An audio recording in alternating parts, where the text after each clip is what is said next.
help us do the job, to produce the concluding observations, as well as have a constructive dialogue with you and the government later.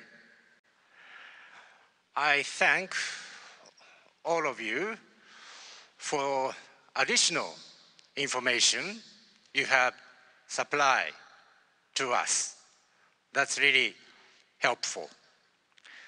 And I also, for the yesterday session, I really appreciate your discipline and sense of solidarity. It's based on the social mode of disability. Different disability groups can have solidarity, because otherwise, say, deaf people and people with psychosocial disabilities, what do you have in common? Only because of the social mode of disability, you have formed an alliance. And this is another opportunity for you to show us the solidarity. Once again, thank you all for your help. Please start. 接下来进行最后一个场次的委员会与非政。Now we will commence the final section. There are 33 organizations are registered for presentation. Each party will have 2 minutes. However, if you consolidate with different party, or you need special assistance, you can have additional for 2 minutes. And first of all, let's invite Taipei Twin Association. You have 2 minutes. With regard to the Article 23 regarding respectful home and the family. So if we have a twin, either one of them have a disability or both of them have a disability, we need to pay equal attention. Regarding to the new regulations, we have incorporated the family with a vulnerability and a disability to provide the relevant service, provide guidance, so the children in the family can have a healthy growth. The association would like to advocate as for the Article 192 of the Juvenile and Children's Act. When the family have twins or multiple children, their parents or legal guardians should commission a shelter to allocate them at the same position. So this is our advocacy. Thank you. Thank you. Next is Parents Association for Persons with Intellectual Disabilities. You have 4 minutes.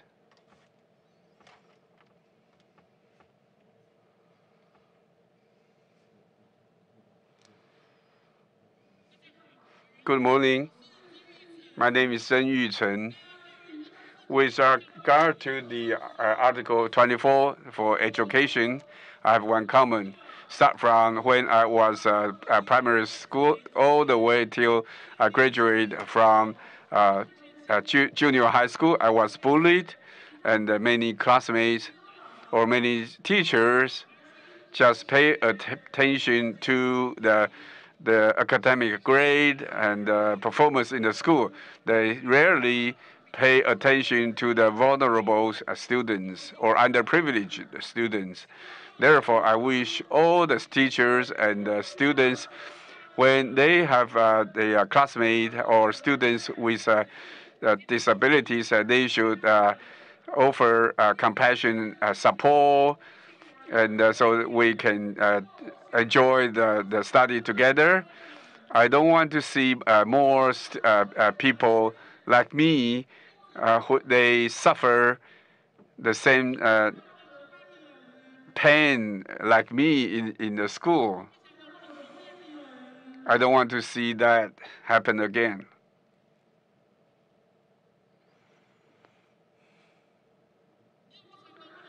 I really hate to see the young students suffer. Yeah, I don't want to see those painful experience happen again. Thank you. Thank you. Next is Independent Living Taiwan and Independent Living Association Thailand. You have 4 minutes.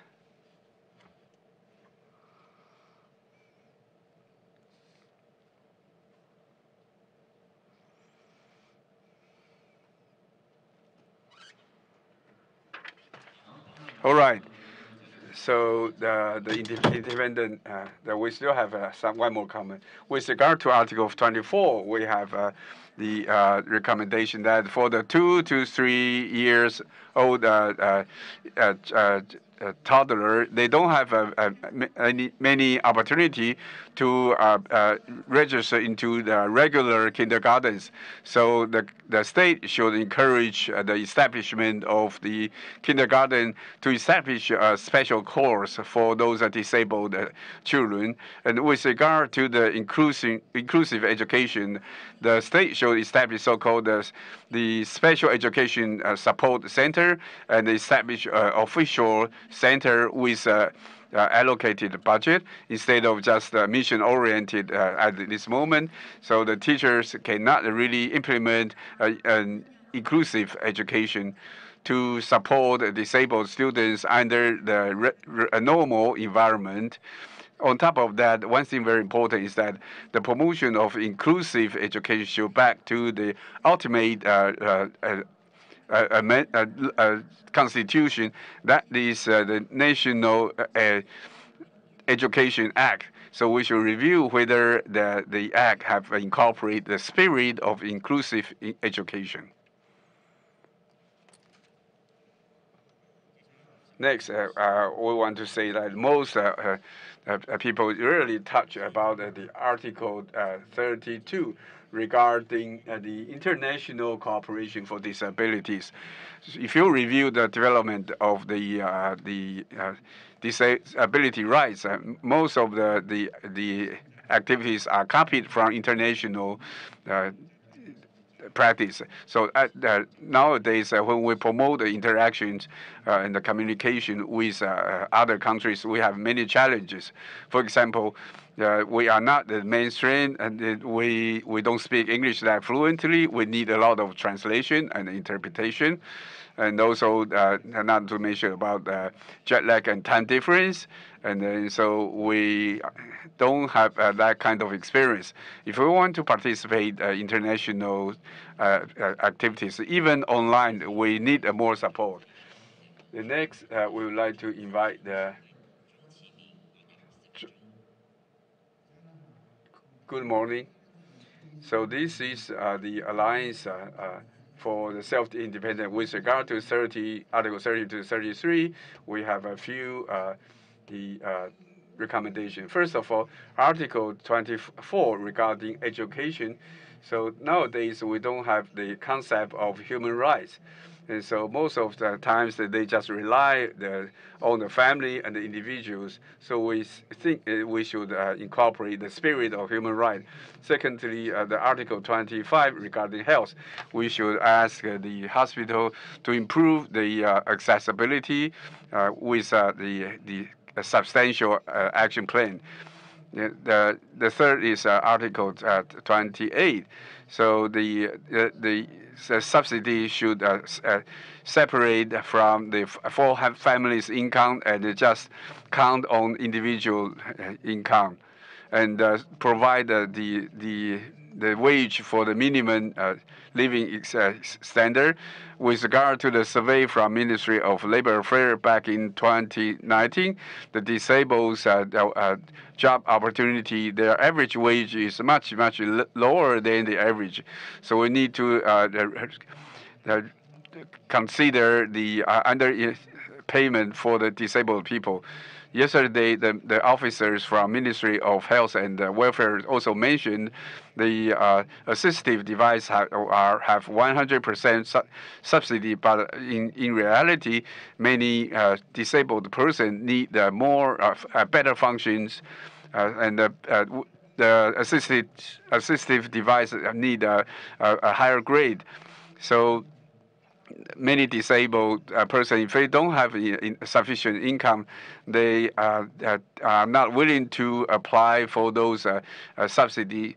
And also the project social household or apartments, they don't have a reasonable rent for the disabled person. Fourth is Article 29, the participation of the politics and the recreation and education. There are many barriers, so it is just a slogan. They don't have many practical benefit to disabled persons. So in order to implement the participation of a disabled person, we need to have a third-party independent monitors mechanism. We have received a lot of complaint about the abuse by the disabled persons complaint. So we need more support. The government should have a peeling system and also have a third-party monitor system to protect the safety of disabled person. The fifth is the disabled people, when they want to go back to their household registration district to vote, they cannot go through the mail or online voting. So this is deprive their political right. Next is we would like to ask Mr. Huang Songli. You have 6 minutes.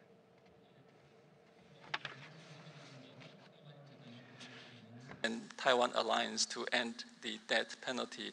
And please excuse me for being frank in the following comments. First, I like to suggest that the government should establish a mechanism that continues consultation on CRPD by international experts. No one has perfect understanding of the CRPD, but I think the review committee can agree with me that the understanding by government officials, including those who are responsible for implementing the convention, is incomplete and sometimes biased. We heard yesterday government replies that are in direct contradiction to Articles 12, 14, 15, and 21. We appreciate the inputs from committee members during the review process in these few days, but I think the government needs to establish a mechanism by which officials can consult international expertise on a regular basis so that they acquire the capacity for more authentic interpretation of relevant articles. The second recommendation is for the National Human Rights Commission, the NHRC, to fulfill the expectations of an independent mechanism compliant with paragraph 2 of Article 33. Taiwan's NHRC was established within the Control Yuan, the Ombudsman institution. NHRC members have the major duty of human rights commissioners, but they also have the power of ombudsman.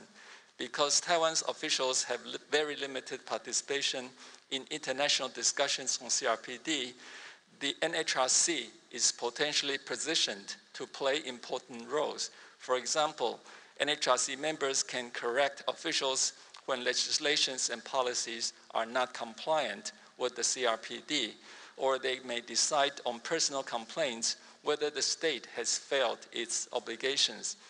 To be able to perform these jobs properly, the NHRC needs to master the ins and outs of CRPD more than anyone else in the country. This means that the NHRC needs to study relevant UN documents and international jurisprudence. This can only be done when the NHRC is committed to learning. The NHRC should also establish protocols and working methods on the collection of data, both from government statistics and surveys and directly from consultation with persons with disabilities, so that it can monitor the implementation of the CRPD. For this purpose, it should take as reference various methods already validated by the UN, such as the UN Human Rights Indicators on the CRPD. None of these expectations will be realized if NHRC members are all busy playing the roles of ombudsman. It is a betrayal of duties.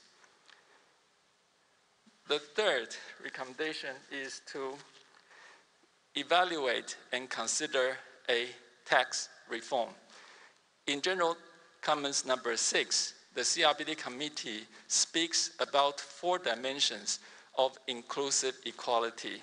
And the first one is fair redistributive dimension to address social-economic disadvantages. To achieve that goal, a fair and progressive tax system is required to achieve effective redistribution. In this regard, we have to examine the tax revenue represented by tax to GDP ratio.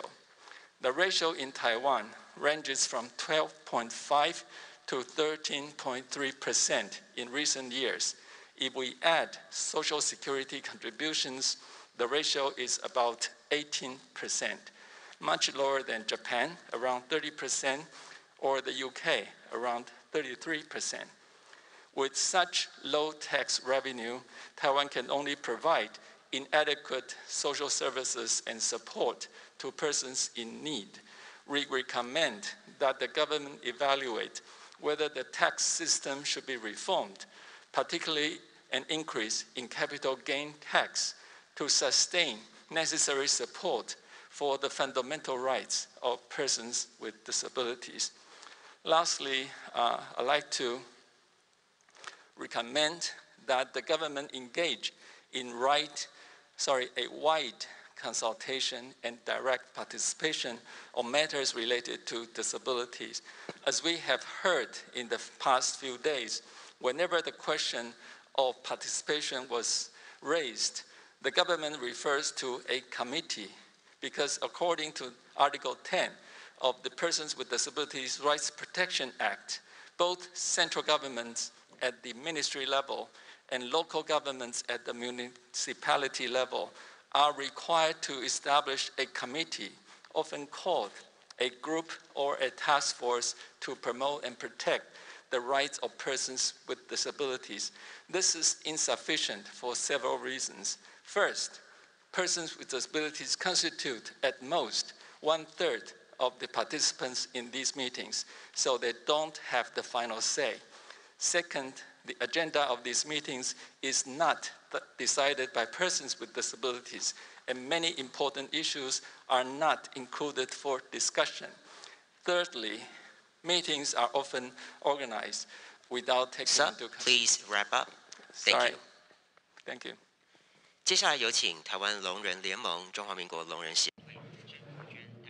Next, Taiwan Deaf Alliance, National Association of the Deaf, 4 minutes. I would like to mention Article 24. And for Article 24, there are several issues. One of that is that the number of classes for special education is very low, and the understanding of inclusive education is insufficient. In college, in the university, special education department is more focused on verbal communication or hearing treatment, but that only takes 2 credits in the university. They even hired teachers who don't know sign language, but only hearing treatment. So this greatly impacted the education for students with disabilities. We know that inclusive education not only need to focus on special education, but also need to allocate more resources to raise the understanding and awareness.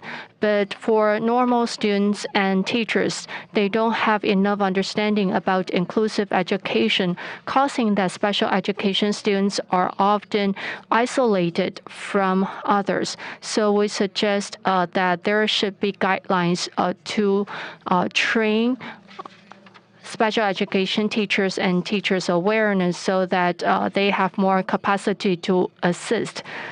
when needed. And then for Article 27, in Taiwan, the sign language translation services is limited. So people with disabilities, it's difficult to exercise their right to work on a equal basis with others. For them, we need to, for the deaf, we need to know that sign language and sign language translation is very important for them.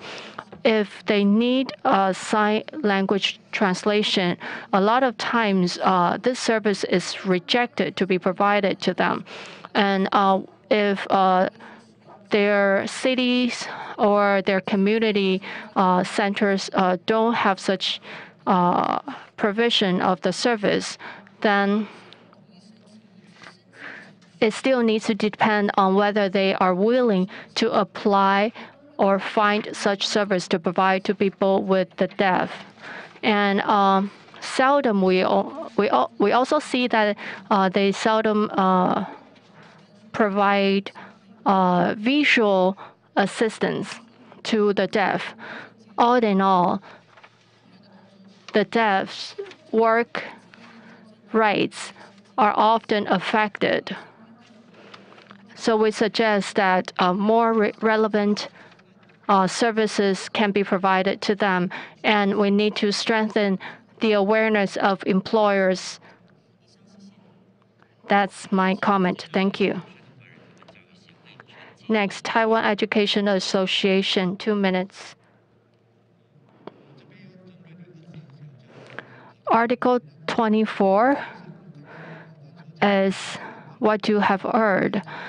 General education and special education are separated in the education system, and the adjustment of the system is far than adequate. And as we said yesterday, special education students didn't get enough assistance, and special education students in general education is more like a guest in the house. They only talk about inclusive education, but there's no specific and comprehensive measures to realize inclusive education. So we suggest that the committee can suggest the government to set up a timeline to progress the integration and promotion of inclusive education. Statistics and data collection is not enough. The government should take care of every individual's need. And the government is currently undertaking a revision relating to special education. However, the revision is more focused on the overall framework. And as you heard earlier, we mentioned like classification and allocation of resource and of special education. These are all important. And we need to know that inclusive education is not only for students with disabilities or their parents, but it's for all students and teachers. And CRPD is not only for people with disabilities, but for all in the society. And this is the key for the realization of the CRPD. Your time's up. Thank you.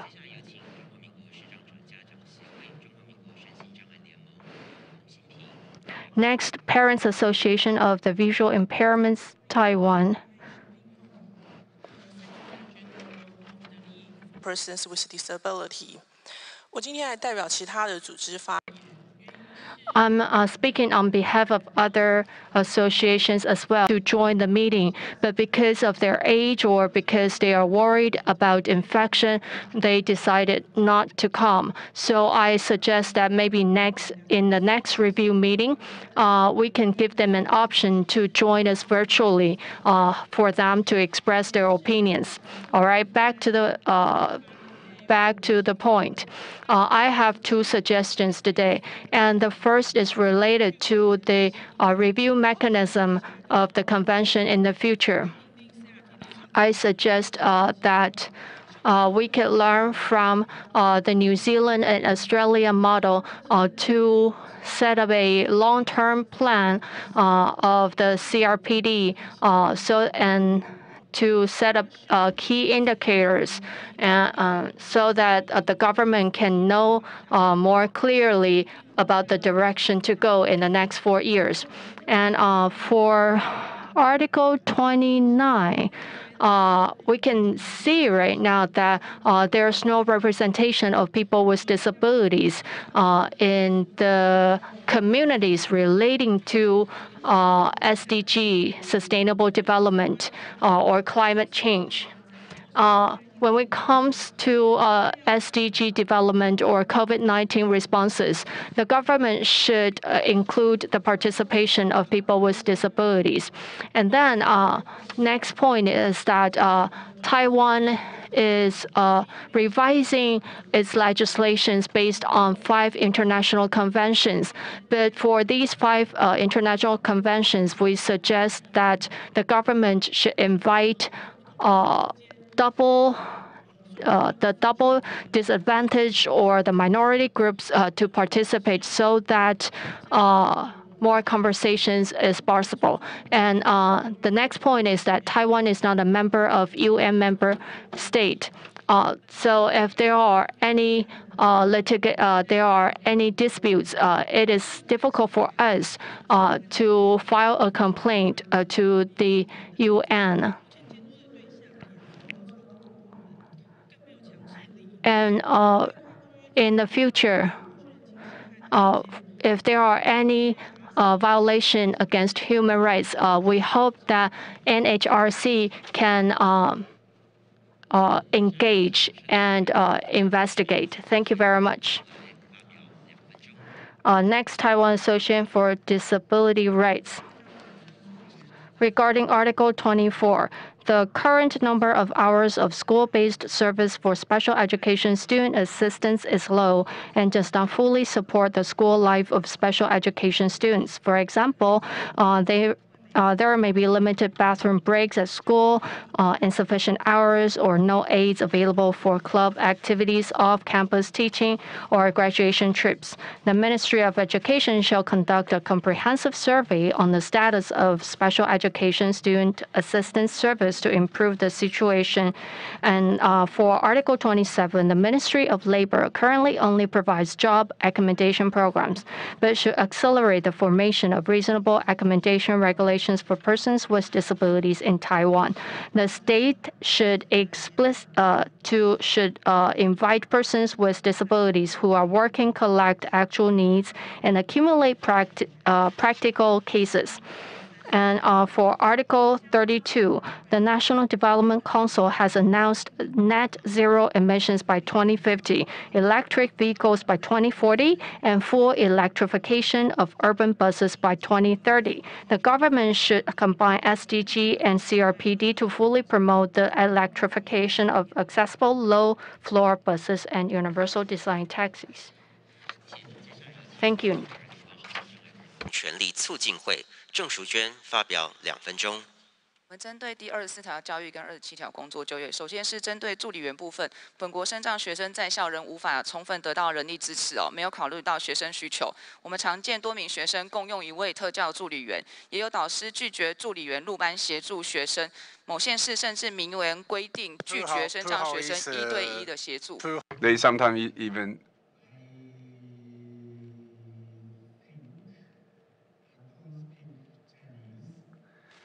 think this is obviously too fast for interpreters, even the professional interpreters, to follow. 我讲慢一点哈。Thank you. So with regard to the personal assistance, the disabled person in the campus, they cannot receive sufficient support. They never consider the demand of the students.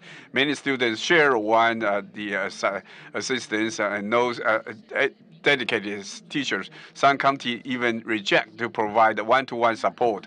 And also, even in the special education school, they don't have enough manpower. They don't have enough teachers, and some of the parents need to recruit or hire a foreign caregiver to go to the school and sit in with disabled students to help them. So, fourth, the campus is a place to have the students. Interact with their classmates. They should have a good environment.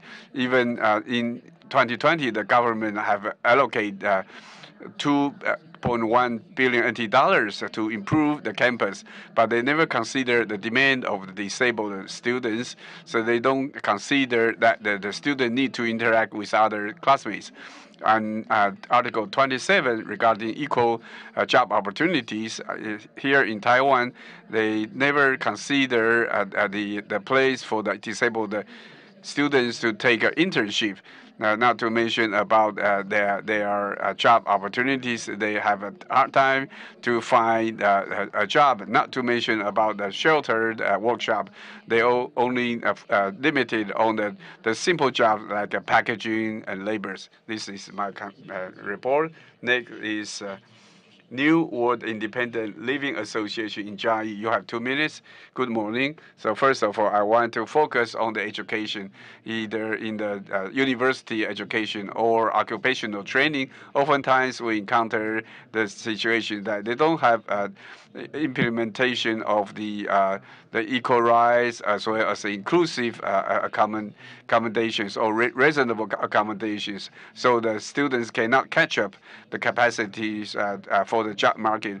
So even for the disabled person, they learn and they study very hard, but they cannot really get a job on the market. And secondly, I would like to talk about the overall the narrative image on the TV channels. They never have a very good the incentive. So some of them are just very limited. Maybe just less than 1% of them provide the audio the interpretations. So we wish that the government can lay out some regulations so the disabled person can receive a qualified service.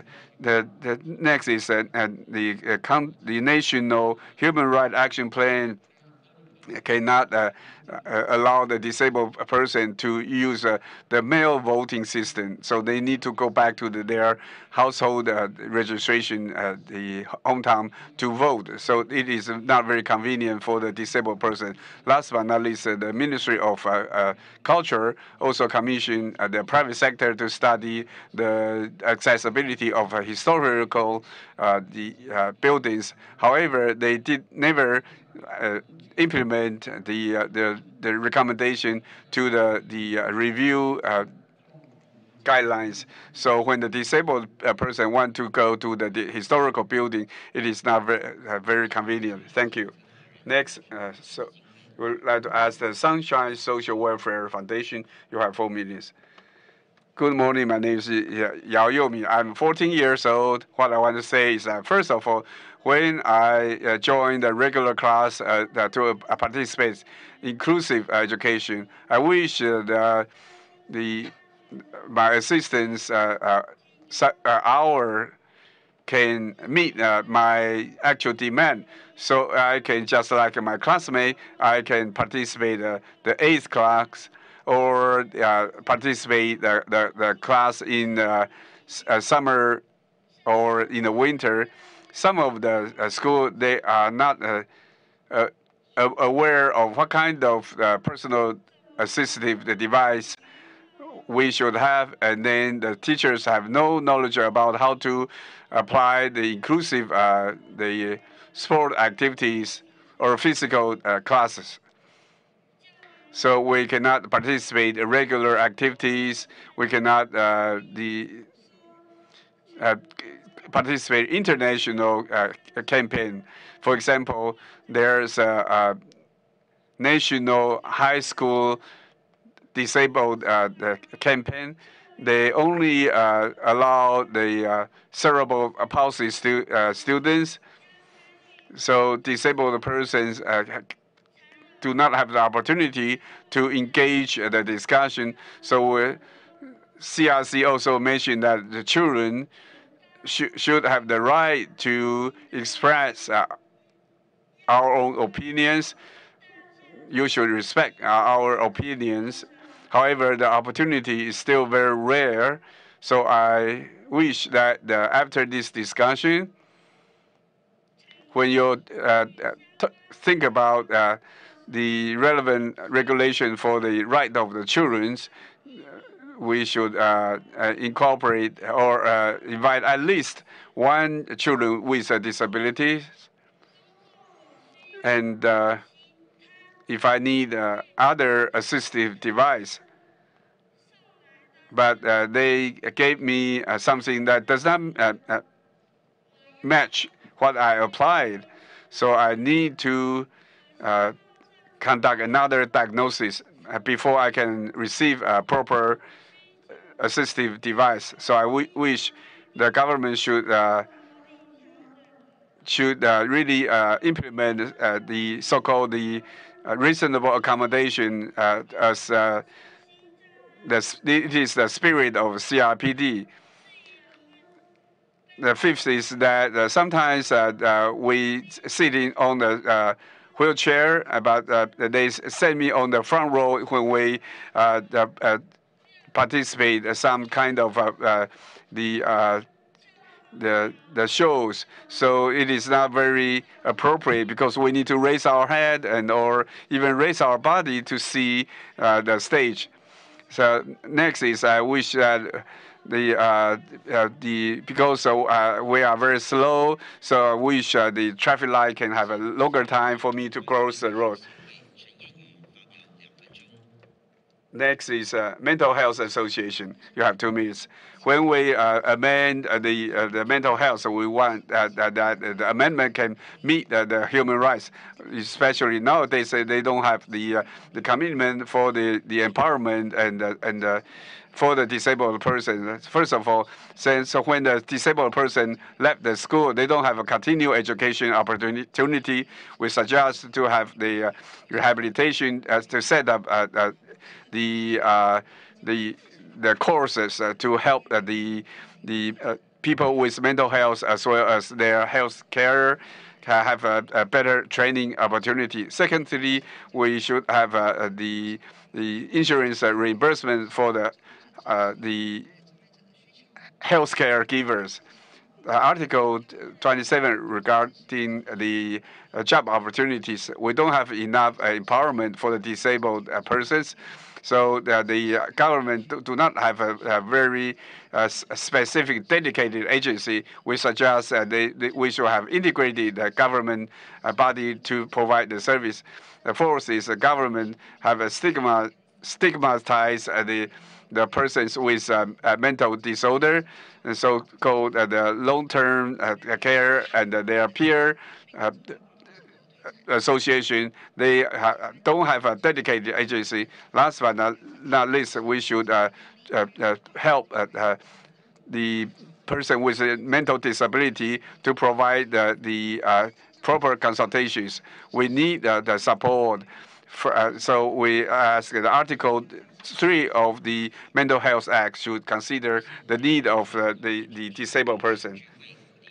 Next is Taiwan as Spiritual Suffering People's Association. With regard to the Article 24 about education, because we have a mental disorder, the school oftentimes asks the students to drop out of school or ask the parents to take them back. So, or sometimes if they have anything happen in the school, they will send the students to the hospital.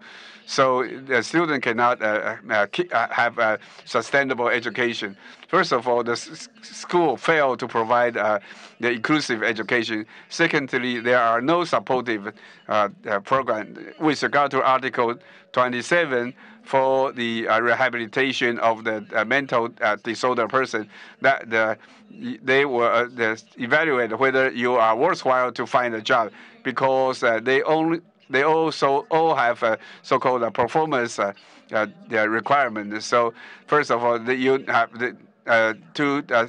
take a routine medication, and secondly, you need to have enough energy, and they will not find a proper job for you. They only give you some kinds of labor-intensive jobs. Then they don't recognize that your status is qualified to find a job. These are the challenges when we want to find a job. The third is regarding Article 29. The government still consider DPO is a profit organization instead of support for the disabled person. So we often consider there are disabled person and the mental health association that we are a conflict, but that is not the fact. The other thing is there are many person with mental health hospitalized, but we have a lot of restriction in terms of the right for communication. Next, about peer. The government consider peer is a service instead of empowerment, so it's a top-down service. So instead of social workers consideration. So next is Taiwan International Medical Alliance. You have 2 minutes. So with regard to Article 26, I would like to focus on the rehabilitation of the mental health person. First of all, it is an extension of the hospital, so they consider the community rehabilitation should focus on the healthcare oriented service instead of the demand for the person with mental health. So the government should change their perspective, and they should focus on the inclusive and integration and reasonable accommodation and the community life, especially independent living in the community. The second, at the moment, the service for the mental health is very segmented. It was divided on the health, labor, and the other agencies. So the resource is not available most of the time, and not to mention that the person with a mental disability, they don't have the right to choose the service they demand. The third is that we should have 3 to 5 years resource to implement on the community service instead of just let the hospital to handle that. Thank you. Thank you. Next is New Vitality Independent Living Association. You have 2 minutes. Can you hear me? Okay, good morning. So here we would like to focus on Article 27 regarding job opportunity, because for the human right, they have cover that, but we still have some challenge, as other people said, that we have limited to engage certain jobs, like for example massage and the telephone operator and also the janitors. So they want to keep you have on a stable job, because they also have a performance appraisal. So they don't care about whether you need it or it's appropriate. Although we have some the protection, but most of the jobs are just short-term or transit. For example, after 6 months, they need to apply a new job, so they cannot have a stable job to empower their capacity. Next is about the political engagement. So, for example, some of the severe disabled person, if they want to vote, they need more space or more assistance. For example, we can refer the mail voting, or use internet or electronic voting, or improve the space of the ballot. So you should put that in consideration in advance.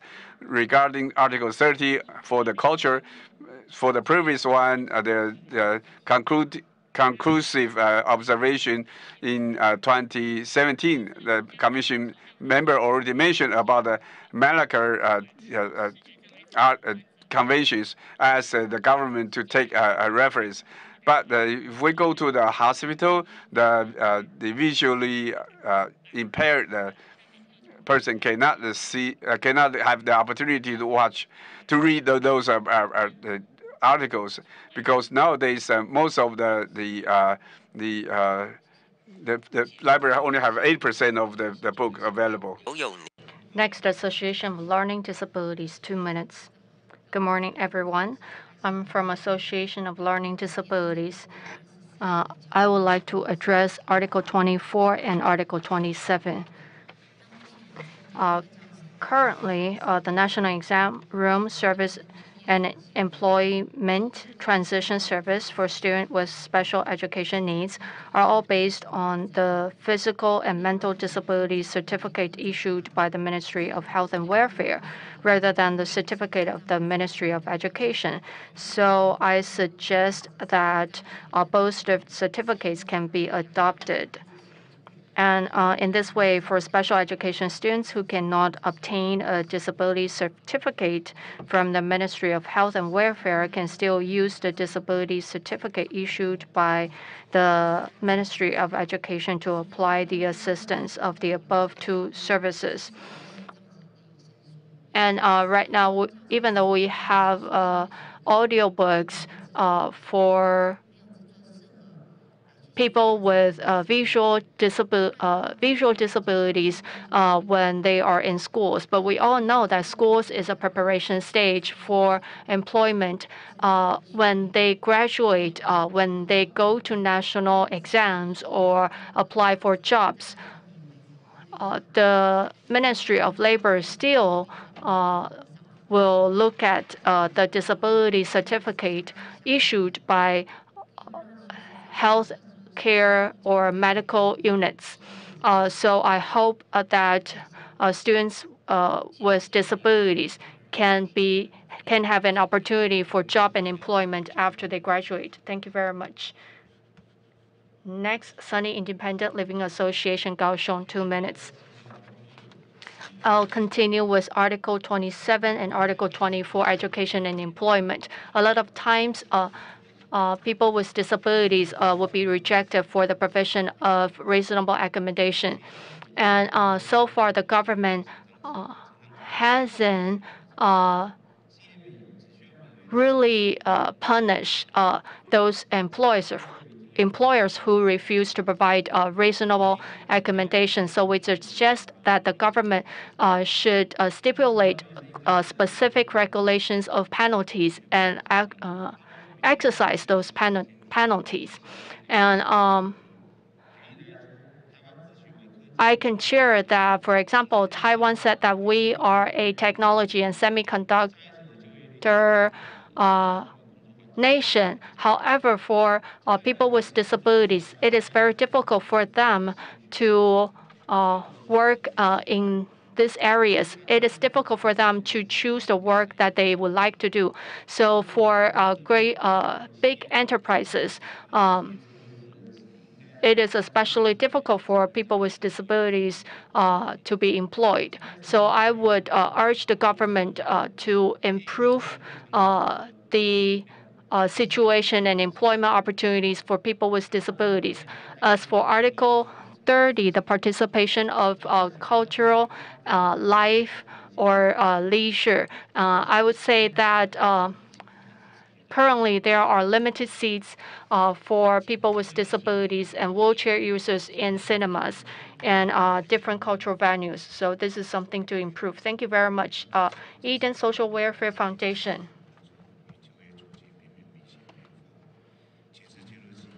I would like to share that Taiwan has not changed significantly in the past 4 years when it comes to work and employment situation for people with disabilities. There is not enough support of reasonable accommodation. And people with disabilities enter shelter workshops for employment due to discrimination in the labor market and the lack of supportive and barrier-free environments for reasonable accommodation. So I suggest that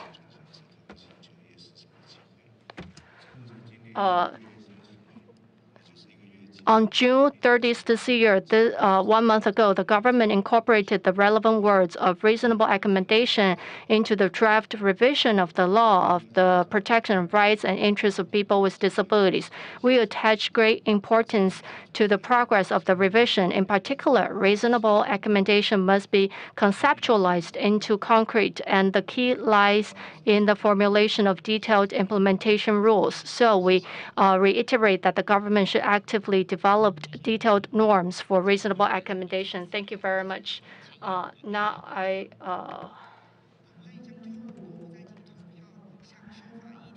next to Judicial Reform Foundation.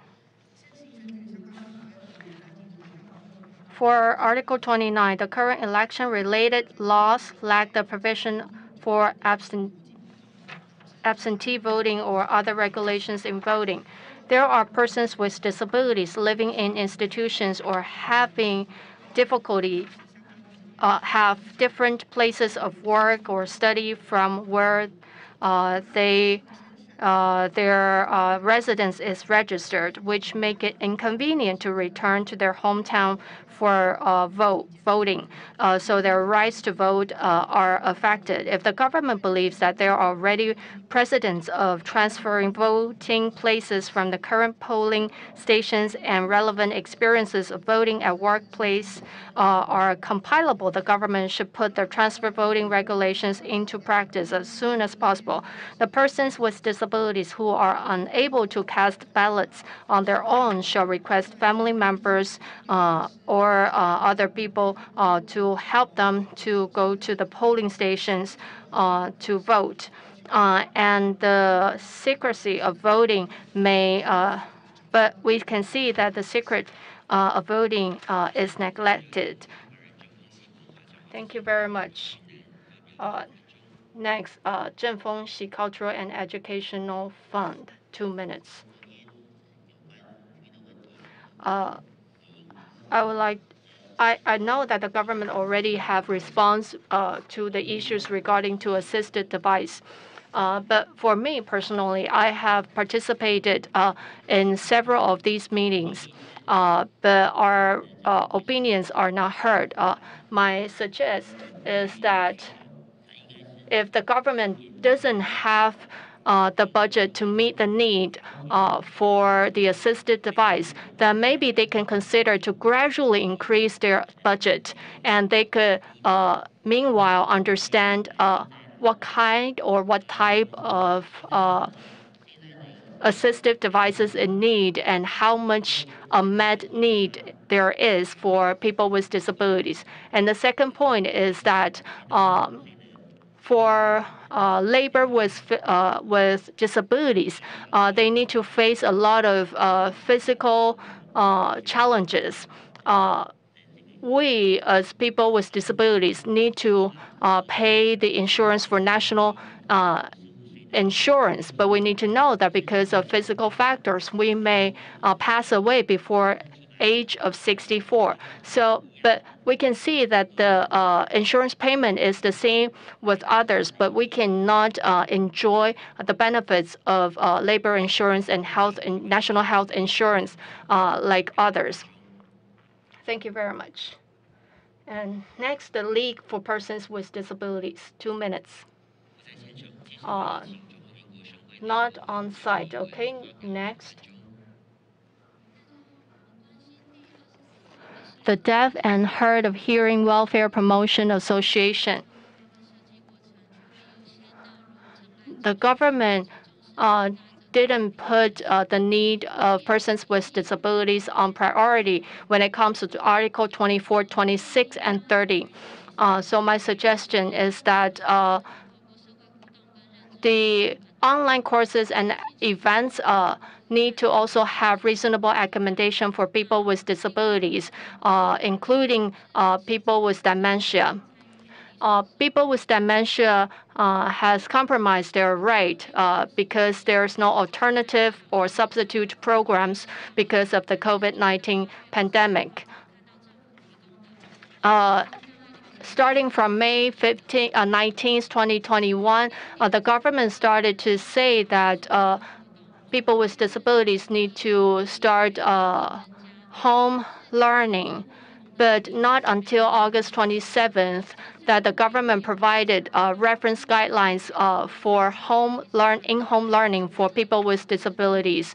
And we can see actually for government events and activities, there are more and more proportion of those activities that comes with sign language translation. But there's still room for improvement. For example, they need to have like hearing and typing or other accessible services. Thank you very much. Next, 4 minutes for Chinese National Association of the Deaf, Taiwan. Thank you very much. This is Chinese National Association of the Deaf, Taiwan. My suggestion today is related to education. We think that because the lack of sign language translation and hearing and typing services is insufficient. So when the deaf leave the school, they cannot really connect and relate to every aspect of life on the equal basis with others. And another thing is that the counselors in the university's resource center does not really know the need of people with disabilities. So that definitely impact us within the education system. And as for assistive device, as you have heard, the salaries for people with disabilities are relatively low, but the cost for assistive devices is relatively high, especially for devices for the deaf. So for example, for one hearing aid, digital hearing aid, it is 60,000 NT dollars for 1 year, and we need two, so that would be 120,000. So that's a lot of burden for us, and it's very expensive, and I think it's against human rights. And in the national report, number 20, it mentioned that the government should provide affordable assistive device to people with disabilities or even free devices. But based on the reply of the government, even though there are subsidies, but it is not reasonably sufficient.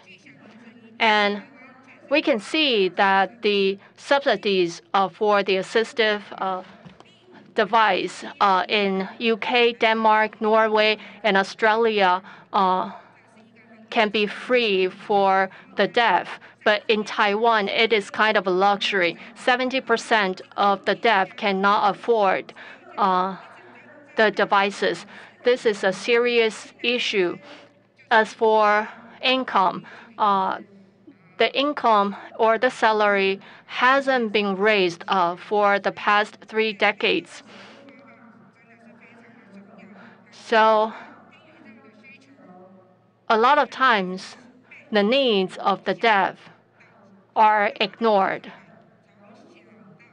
From press conference to national press conference and to like monitors in schools and household cannot all meet the needs of the deaf. And I once again would like to say that our participation and self-decision is very important. We are the only one who know what we really need. Don't make decision for us. Yesterday, I heard that the hearing aids for children with hearing impairment is free. I cannot agree with that because I've never seen that actually happen in my life.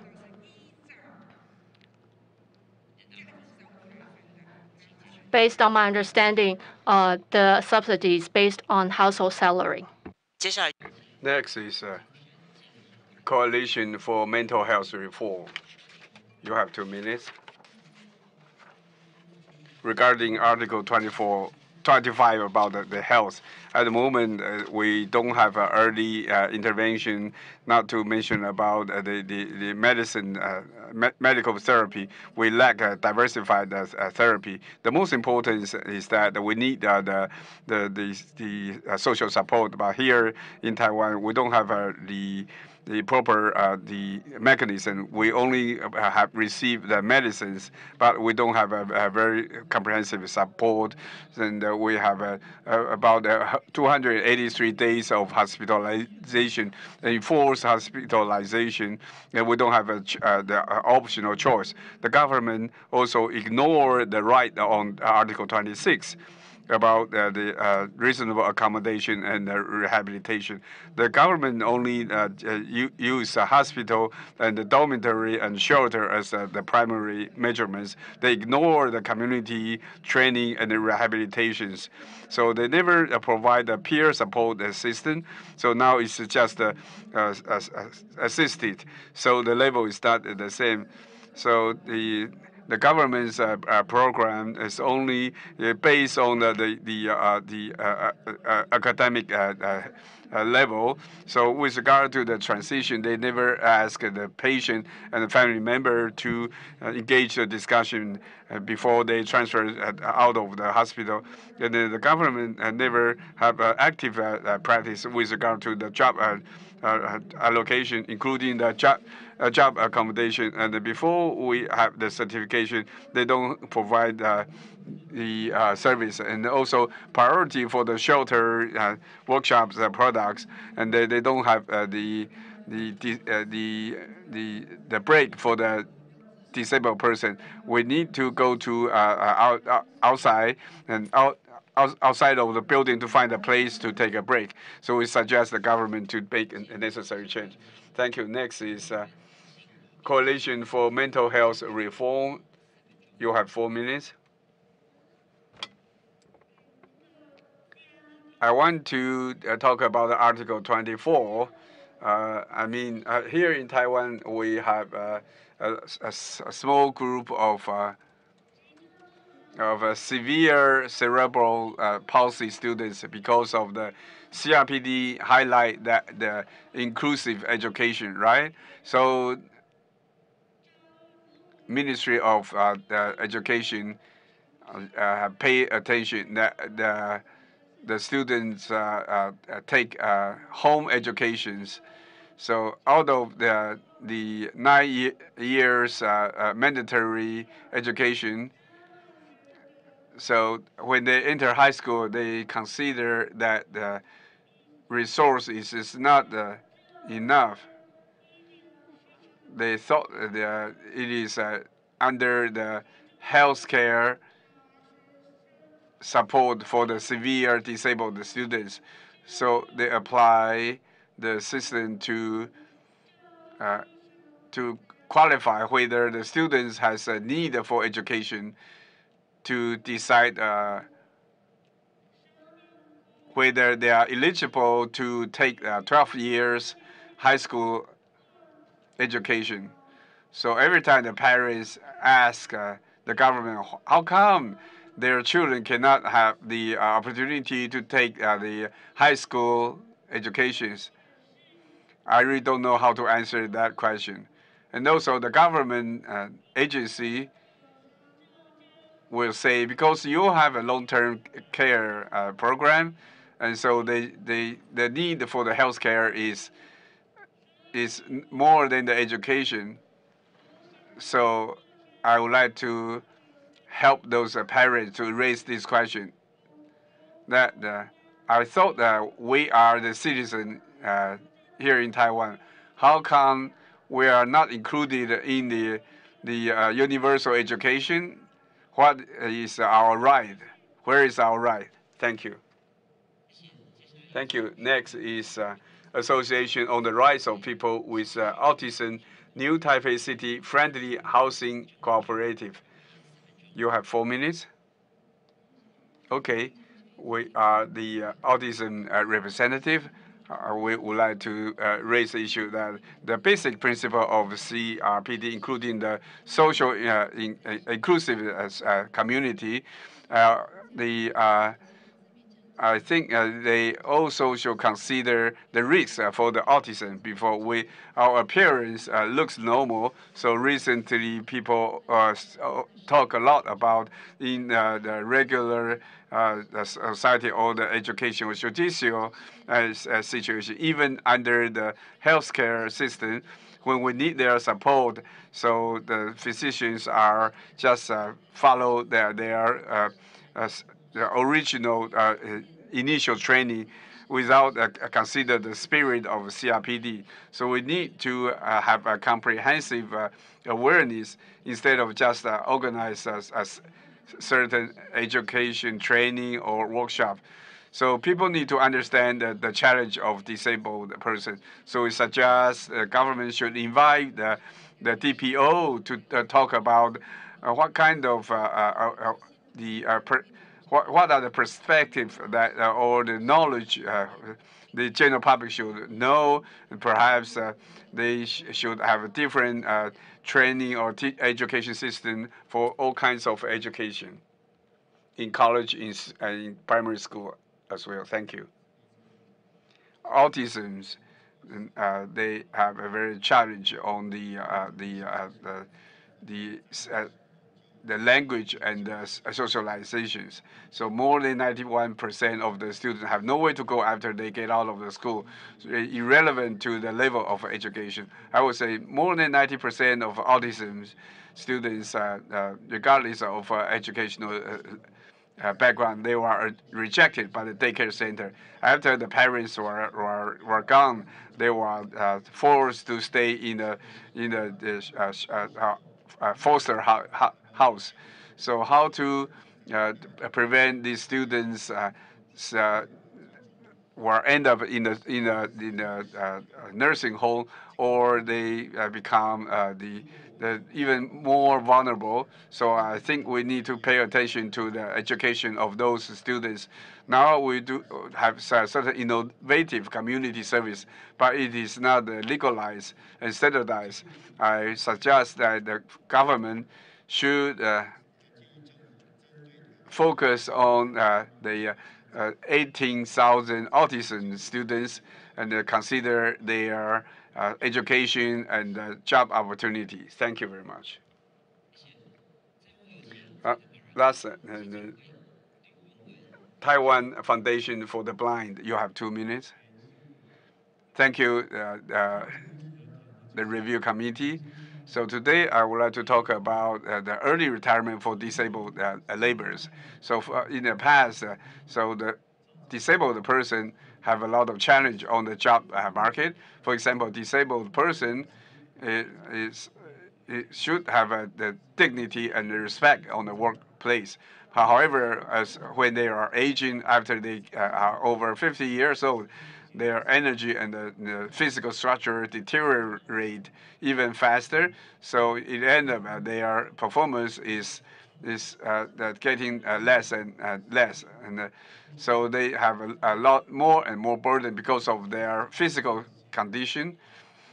I think it also cause them deteriorate even faster, and it is a very significant impact for the disabled person. I think we have promoted the early retirement system for roughly about 12 years. With that, the government never have a very positive response. Once that the Ministry of Labor said perhaps we can offer the disabled pension, but it is totally different issues for the income requirements. So we wish that for when the disabled workers getting old, they can have a good pension after they retired. About 3 or 4 years ago, we are very happy to see that the civil servant, the disabled civil servant can have an early retirement at age 55. But that's only for the civil servants. how about the private laborers? They should have an equal opportunity. So this is our humble request. I think the government should focus on how to provide an early retirement for disabled persons. Thank you very much. Now back to the International Committee. Thank you very much for all your contributions. Now, let me invite members of the committee to ask questions for Article 22 to 33, starting with Oliver Lewis in London, and I think you are in around 3 o'clock in the morning. So Oliver Lewis, please go ahead. Thank you. I have a question in relation to Article 27, the right to work, and that's about sheltered workshops. So in other countries, and indeed the UN CRPD committee has taken the view that sheltered workshops prevent persons with disabilities from participating fully in society and encourage segregated labour markets based on disability, which is inherently discriminatory, and that sheltered workshops should be phased out. What's the view of civil society about sheltered workshops, please? Because there are a range of views, I would imagine, but it would very much help the review committee to know what civil society thinks of sheltered workshops. And then also in relation to work and employment, one of the contributions that we just heard talked about a draft revision of the Disability Act that was passed last year that might include a provision about reasonable accommodation, because we've heard now, this is the third day that we've heard of the impact across many areas in Taiwan of the fact that there is no clarity that a failure to provide reasonable accommodation constitutes unlawful discrimination. And the committee has not received an English translation of the amendment. So if we could have more information about that, that would be very useful for our work. But can I just thank all of the contributors today for your very thoughtful and powerful submissions to us, which have been very thought-provoking and helped us in our work. Thank you.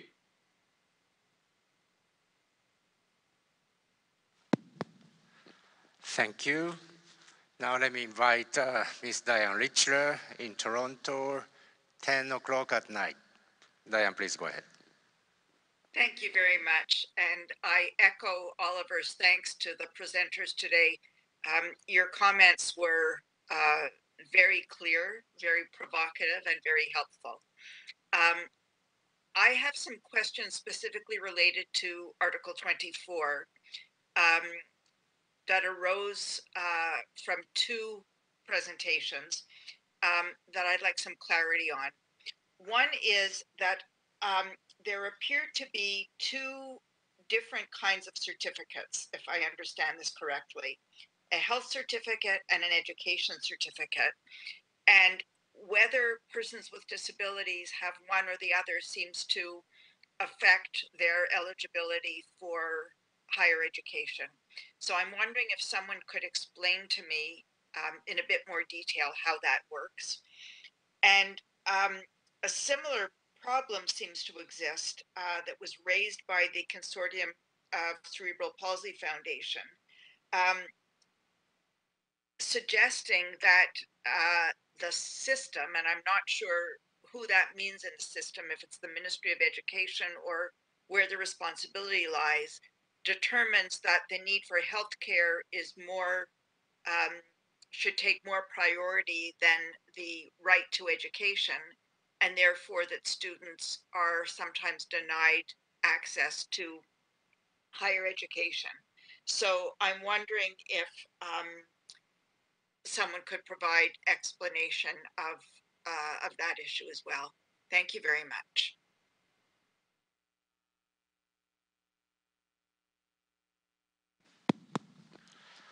Thank you. Now let me invite Mr. Kim Hyun-sik for questions.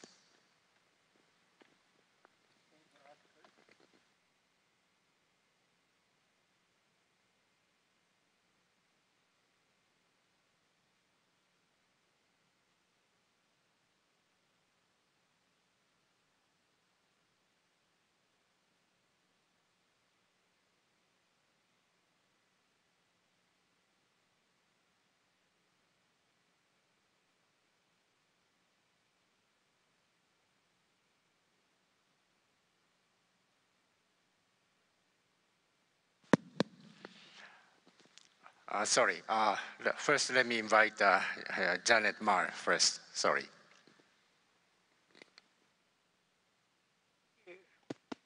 Thank you.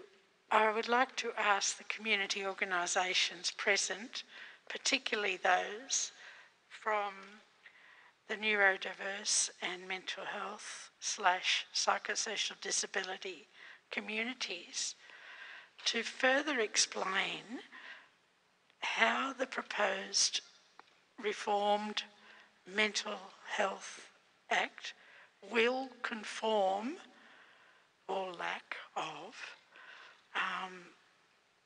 the CRPD, and specifically in some of the matters mentioned today around community-based care, support or crisis service, or any other form of discharge planning, etc., that the person with the disability is actually involved in. And there's a second part to that question.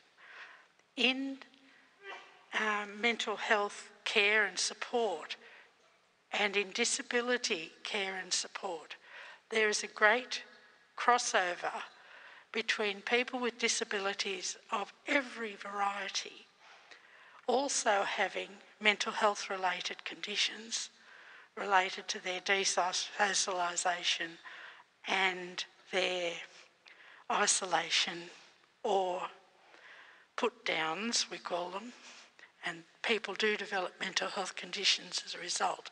So many people with disabilities also have a concurrent psychosocial disability, and no one's mentioned that today, and I'm just surprised. Can someone talk to any of those things? Thank you.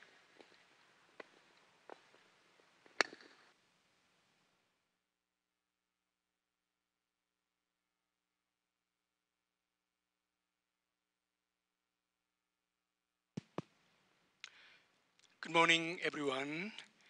I would concur with colleagues from UK and from Canada for the way that DPOs contributed this morning for session. And thank you for all the issues you raised. And I also concur with all the comments made by other colleagues too. Sorry, I was a bit confused about all the goings at the moment, but I think I can start from Article 28. This is a very important question for people with disabilities. So let me start with the question. First one. The first question is whether the National Pension Scheme payment of 5,065 Taiwanese dollars per month to persons with mental and physical disability, that's people with disabilities. I want to ask, does the payment guarantee a minimum and decent standard living when compared with people with the other wage earners in Taiwan? Because you know about issues that people having problem with the payments, etc. We are concerned about a number of aspects. The first one, the families of people with disabilities have to shoulder the disability service-related expenses themselves, such as home-based services. Second one, the practice of payment for using social services and payment of $70. You are paying $70 rather than getting any subsidies from the government.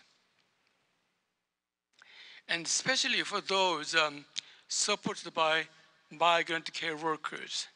If you don't have migrant care workers, who do you have to support you? Third one, contrary to the People with Disabilities Protection Act, it does not ensure living assistance for people with disabilities.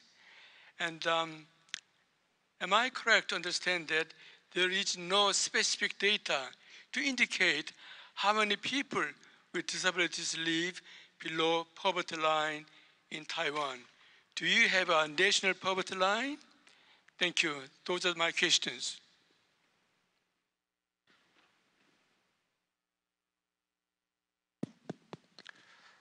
Thank you. And it's my turn to ask you questions. I'm glad regarding Article 33, the national monitoring, there have been a number of progress as regards the framework for the promotion of human rights, including CRPD, has been made over the past few years, including the establishment of the National Human Rights Commission. I'm very happy for that. On the other hand, the issue is how those developments have been actually contributed to the implementation of the CRPD here. And that also includes the establishment of the Department of Human Rights and Transitional Justice.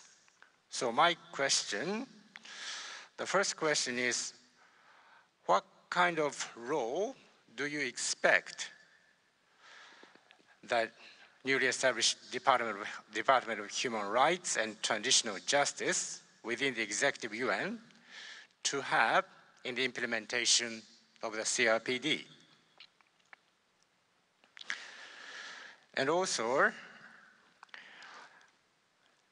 just as a confirmation, has the government given the NHRC the mandate under Article 33 as an independent monitoring mechanism?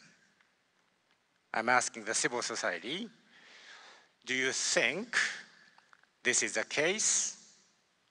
And if that is the case, what's happening in the real implementation of the role of the independent monitoring mechanism of the NHRC? And my final question is, what was your involvement in the establishment of the National Human Rights Action Plan? I'm also happy that this new framework for the promotion of human rights has been established that talks about reasonable accommodation as well. But my question is, what has been your involvement in the establishment process of this National Human Rights Action Plan? Thank you. Okay, I'll carry on raising questions around Articles 31, 32, and 33. I understand I'm sharing question with Diane on Article 32. On Article 31, as you know, the ratio of persons with disability in the total population in Taiwan is much lower than in other comparable countries in the region. I think you quote about 5.7% of persons with disability in the population. On the other hand, the WHO's World Disability Report of 2011 estimate at least about 15% of people with a disability in a given nation. According to this guide, it seems clear that your government is not collecting the necessary and adequate data to enable to implement the convention, so that we are concerned about the discrepancies in data collection criteria, definitions, and methodologies, which, among others, result in a low estimated number of persons with disabilities, and in difficulties to planning and monitoring policies related to people with disabilities.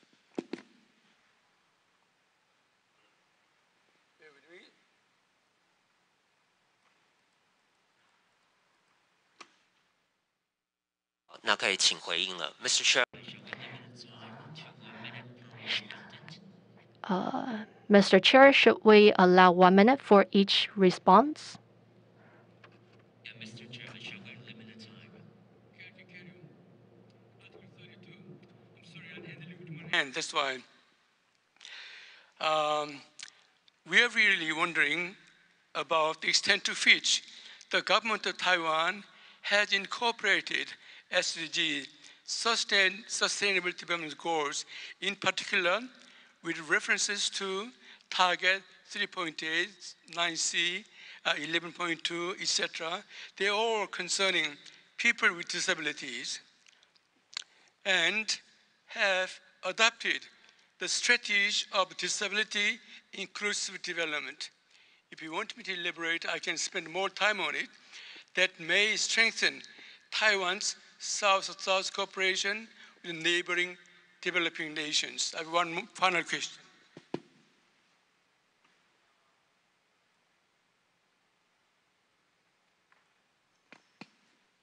It's about the monitoring on Article 33. I'm expressing my impression, really. As it appears that the concluding observations of the IRC 2017 were not authentically followed to improve or change key disability policies and law reforms in Taiwan to reshape the overall directions for the implementation of the CRPD. This is my observation. I want to comment. Thank you.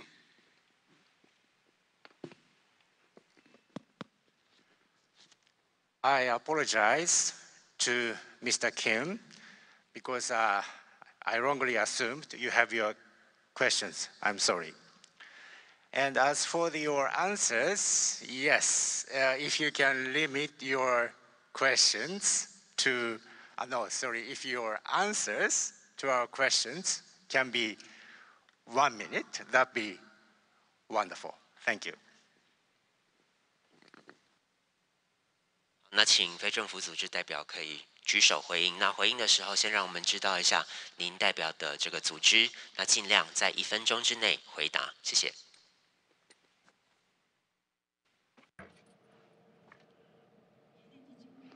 Eden Foundation, with regard to Diane's question regarding the certification, like education and health certificate, because here in Taiwan, based on whether you have disabled certification, so the barriers threshold is rather high. With regard to the education, it's more loose.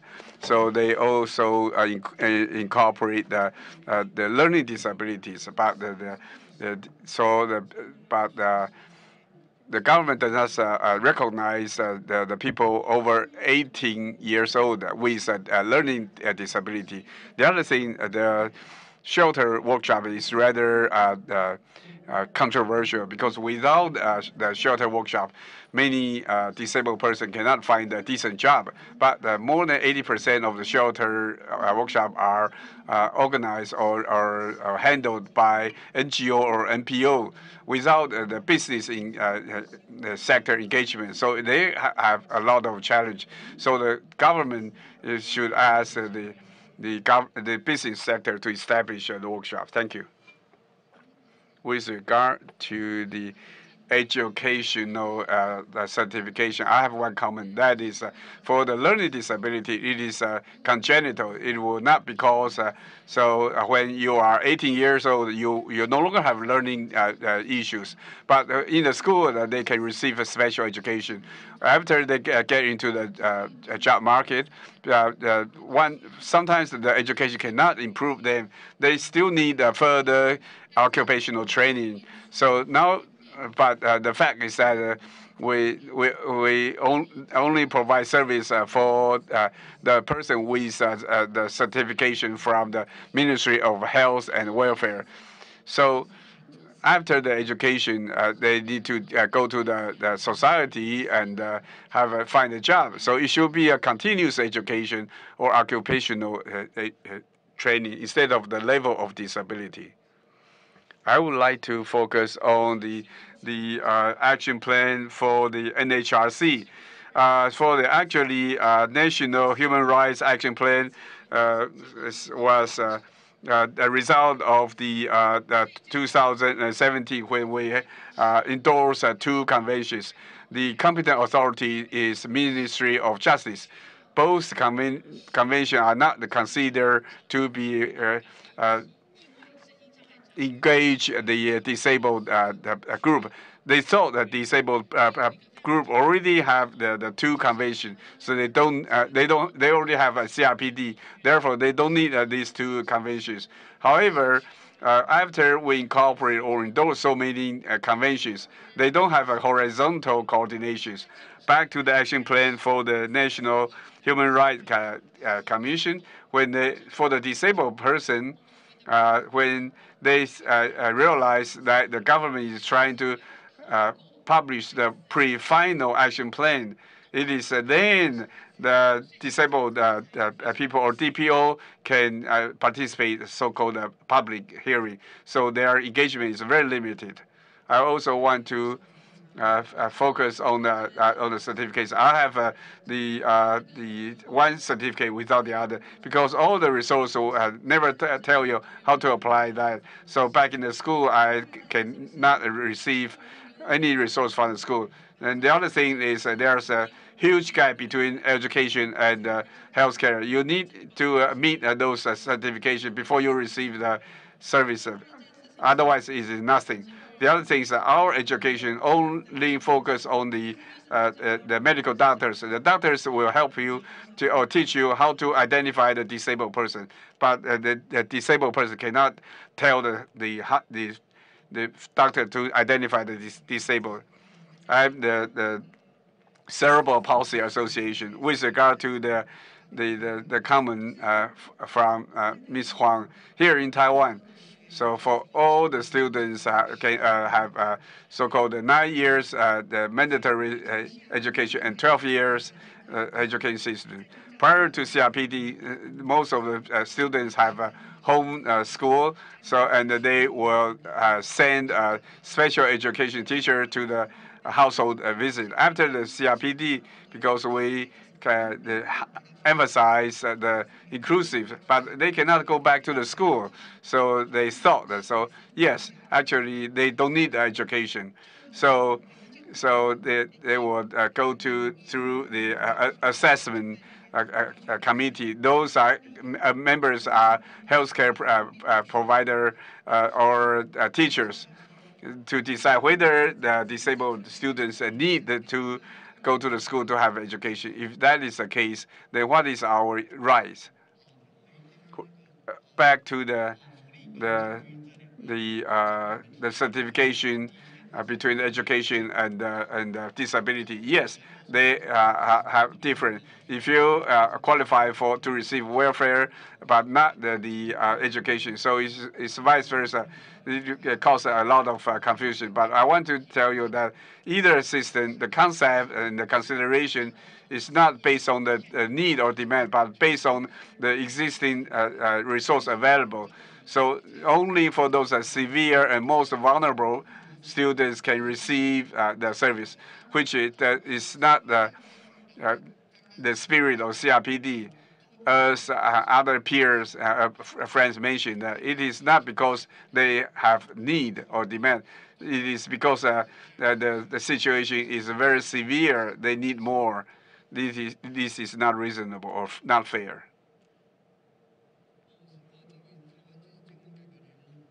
So first of all, with regard to engage the decision, only when we have only you allow the TPO to engage the decision making, then you can implement the amendment. For example, we only have 5 public hearing before the amendment. So I think in the future, when we amend the Mental Health Act, we should invite the TPO to engage the decision making, and also you should allocate a certain budget for us, and not just focus on the medicinal treatment. You should ask the social and labor and education agencies. And now the government still consider we are still in 1990. So starting from 1990, we should change to a new era like 2020. So we should review what we need in the past 20 years instead of just focus on the days in 1990. 这边回应刚刚基教 I would like to echo the SDG from Professor Kim. The government set up a SDG and established a relevant committee, but they rarely or seldom touch the issue of disabled. And also, it's just perfunctory. They mention disabled, but they don't have an action plan with regard to climate change and human rights. Sounds like they don't have a disabled person, but they ignore the engagement of disabled person. This is Zhang Ximen. So to echo Professor Kim's question with regard to the Ministry of Labor, back in 2019, the labor job participation is only 10% from the disabled person. So we don't have enough job. So not to mention about the pension, we are not qualified to receive the pension because you need to apply so-called labor insurance. Without a formal employer, you are not eligible or entitled to receive a pension. Here in Taiwan, we also have a social welfare for low-income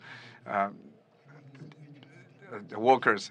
But for the disabled person, their qualification are bounded with the income of the whole family instead of their individual. So they are less than. This is why they are less than 3%.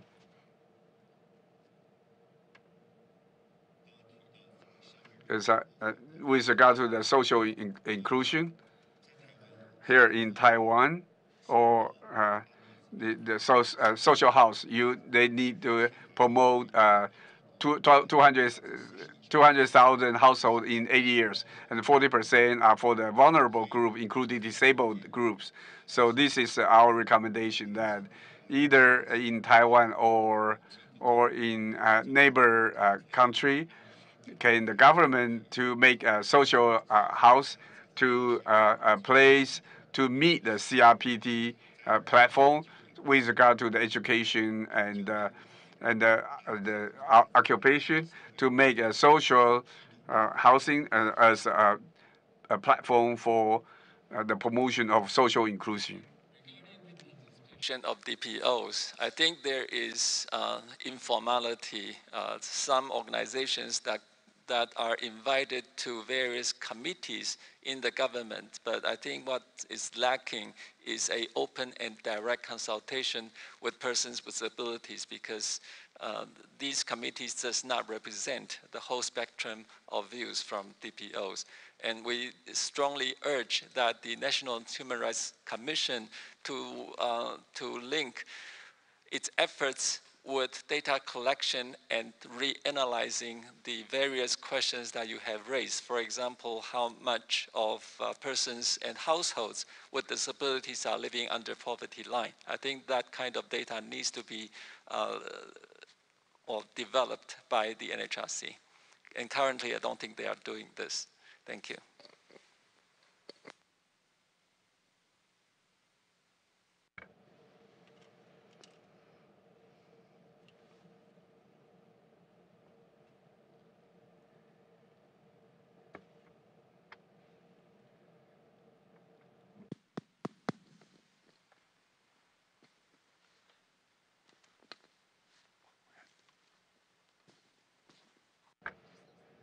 That there's some lack of parallel coordination among the ministries that are responsible for different conventions. So I think it's very important for the newly established Human Rights and Transitional Justice Department directly under the Executive Yuan to take care of the common issues across different conventions and covenants. For example, the development of a Anti-Discrimination and Equality Act, and to come up with some methodologies to assess the progression of different conventions. For example, not only the CRPD, the CRC also requires the government to do a impact assessment regarding children's rights. So it's very important for a department of this to come up with a common methodologies to do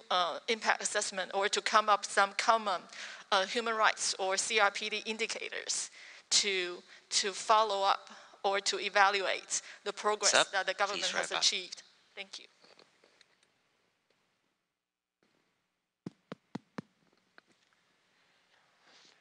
For those answers, for those questions, you couldn't provide immediate answers. I ask you to give us in writing. And as we start to finalize our concluding observations tomorrow, I would really appreciate it if you could continue to send us your additional information and those unanswered questions by noon tomorrow, Taipei time, please. And as I remember, 5 years ago, we were closer. I mean, physically, yes. Looking back, we were very fortunate. We had much more interaction. But of course, the current circumstances don't allow us to do that. But still, we have been able, the members of the committee have been able to learn a lot from you. And thanks to Oliver Lewis, who took the initiative, we have established more means of communication so that you can continue to give us support.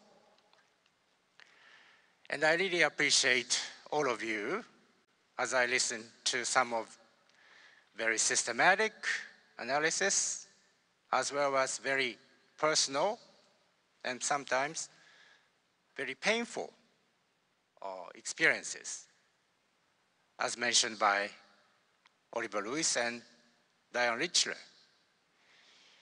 You have been a huge help to us, but more importantly, for the implementation of the CRPD here and beyond, you are the main agents of change. And of course, in a healthy democracy, you have a tension with the government and the state, elected officials, civil servants, and now you have another channel, that is National Human Rights Commission.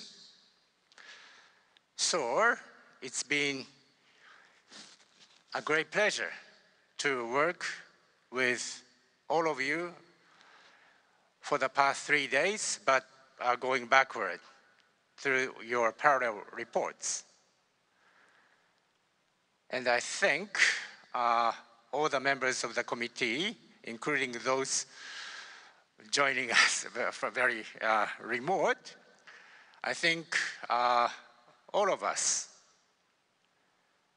Oliver Lewis, Diane Richler, Mr. Kim Hyun-sik, and Ms. Jamnet Tamar, and myself, we really appreciate your help, and I think every one of us can give this process and give ourselves a huge clap, as I was seeing Oliver and Diane read.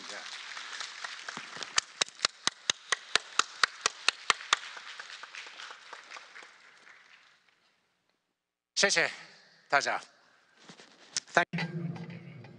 Thank you so much, everyone.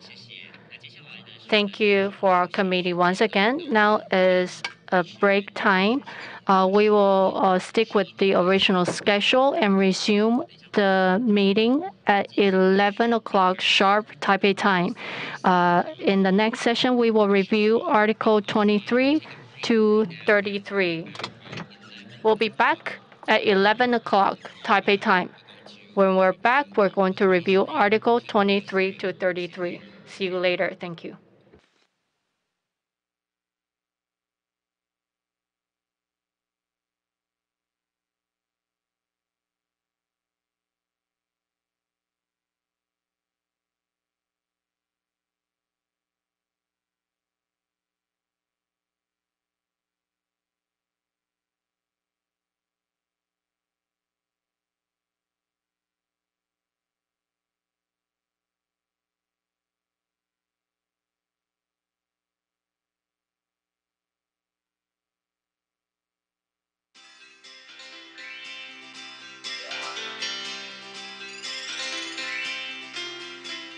依照《身心障碍者权利公约施行法》，我国于2016年12月发布初次国家报告，并主动邀请5位国际人权专家来台审查，展现我国落实 CRPD 的努力。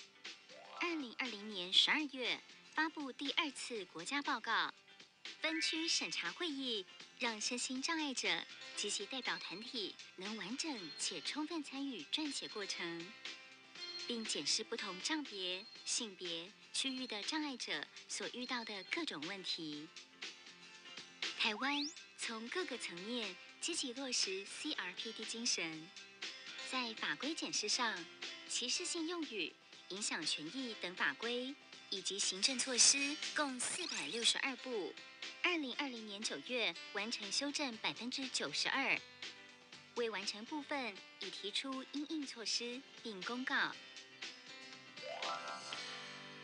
2019年发布的《国家语言发展法》台湾手语已明定为国家语言，并纳入12年国民教育部定课程。政府重要讯息发布记者会都应配有手语翻译员。自2018年起，每年针对各级政府人员办理易读认知与推广教育训练，推动制作政府资讯的易读版本，以保障身心障碍者资讯禁用权。为提升障碍者服务的涵盖面与便利性，积极布建辅具中心与辅具服务据点，提供辅具服务巡回专车等多元方式，并增设社区式服务据点，成长幅度达33.7%，而住在社区需被照顾者之服务涵盖率，从2017年的14.84%成长至2019年的32.05%，长照及居家服务人数也逐年增加。另外，针对环境无障碍的落实，不论是软体或硬体，都持续改善当中。例如，运用网络科技整合单一预约平台，公开各通用计程车队14日内每小时可服务之车趟数，让身心障碍者可透过 App 预约，打造友善且便利身心障碍者的服务。身心障碍及非身心障碍学生共同参与建制校园无障碍环境资讯公开平台 UCAT，公开学校无障碍设施或服务等相关资讯，落实友善校园。为落实金融平权，积极推动无障碍柜台及无障碍 ATM 的设置，以服务各类型身心障碍者。为保障身心障碍者参与文化及休闲活动的权利，在各类型活动提供无障碍服务，例如展览方面，提供视觉障碍者从触觉感受文物造型及质感之美。透过易读导览，让心智障碍者能参与文化活动。儿童游戏场近年也在政府与民间力量的推动下展开翻转，往共融的目标前进。旅游方面，推出30条无障碍旅游路线，方便身心障碍者等行动不方便的民众旅游参访。我国依 CRPD 精神，持续推动身心障碍者权益发展，并期待社会看见多元、平等融合、力量无限、幸福共好。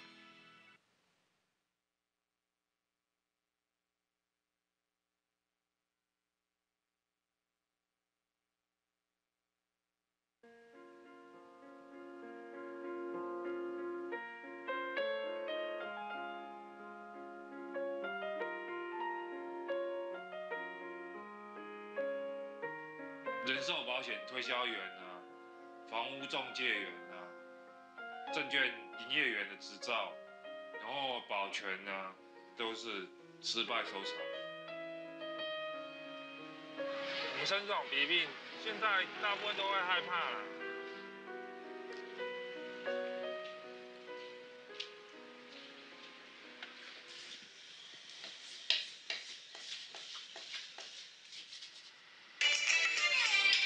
喂，大姐。好，谢谢。谢谢你提醒我吃药。天气冷，要多加件衣服。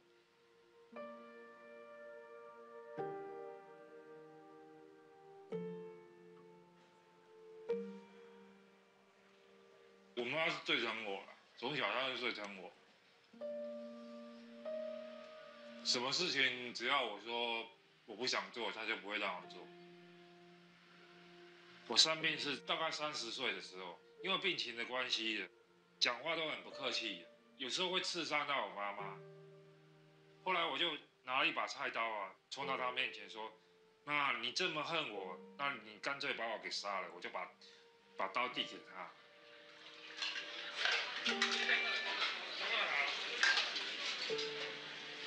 然后他就把我送进医院里面去治疗，这样子。他第一天就是收了2个碗，然后他就跟我讲说：“老板娘，我不做了，我觉得我不适合。”然后他就走了。好像再过了大概1个月左右吧，他主动跟我联络，就说：“老板娘，我还是想试试看，你愿不愿意给我机会？”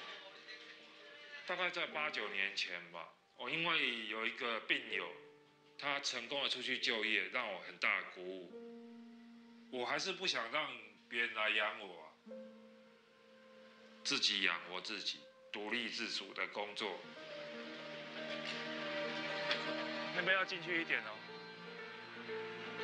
一天要巡8次，要走16公里的路，回去都很累了。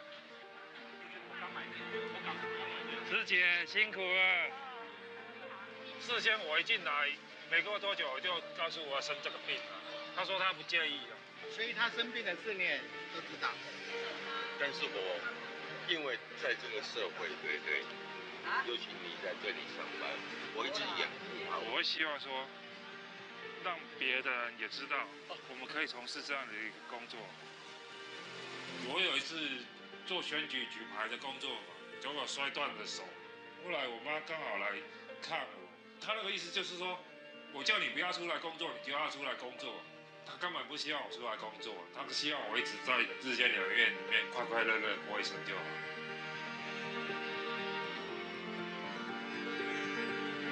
他自己的状况他很清楚，他如果情绪就是不稳的时候，他会跟我讲：“老板娘，我先去吃个药，那因为我们这个长期有一个默契之后，所以有一个信任感，他们才可以这样子一直在这里工作。已经出来自己一个人住8、9年了啊，也应该要会自己照顾自己了，不能老是让妈妈担心的。我很喜欢现在的我，我觉得我现在我能够自给自足，也是给我一个成就感在。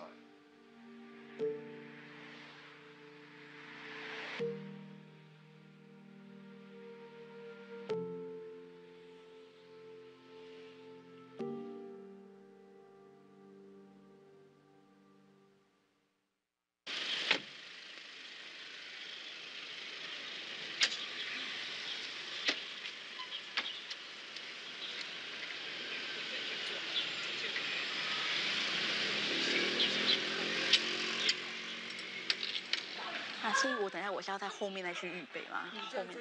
哦 ，OK。感觉你有点紧张。对，已经流很多手汗了。小孩是他比较擅长的。对，不要再来一些学音弦的，拜托。提醒各位贵宾，我们下一个场次再过3分钟，再过3分钟之后呢，即将要正式开始了，有请各位贵宾就座，谢谢。Ladies and gentlemen, the next session will begin in 3 minutes. Please take your seats. Thank you.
各位贵宾，我们1分钟之后要正式开始了，有请您现在就座，谢谢。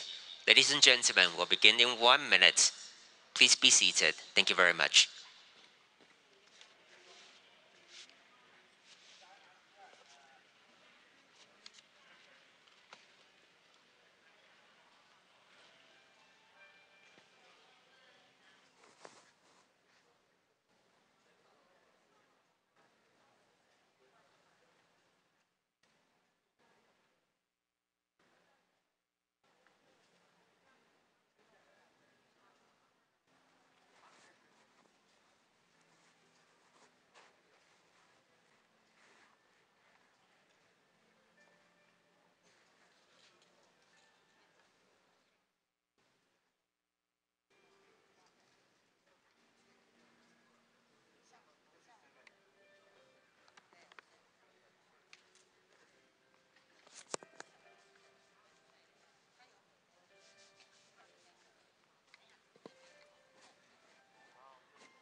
欢迎大家呢继续回到会场哦。那接下来呢是审查身心障碍者权。Welcome back. Now we will review the Article 23 to 33 Welcome back, ladies and gentlemen. Now it's for the review of Article 23 to 33.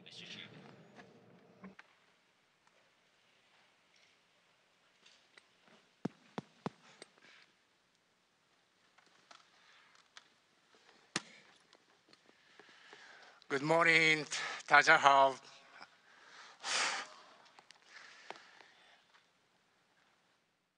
Mr. Lin and all the members of the state.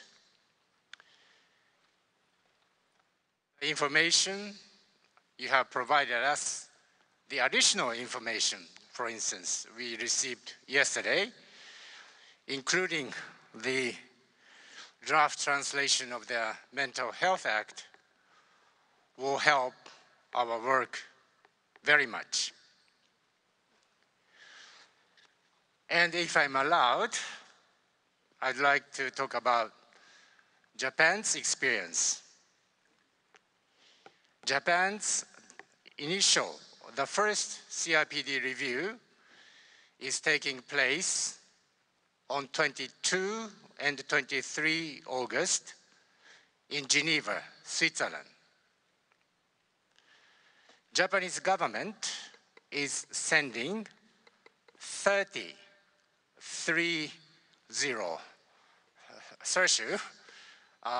delegates from the government to Geneva.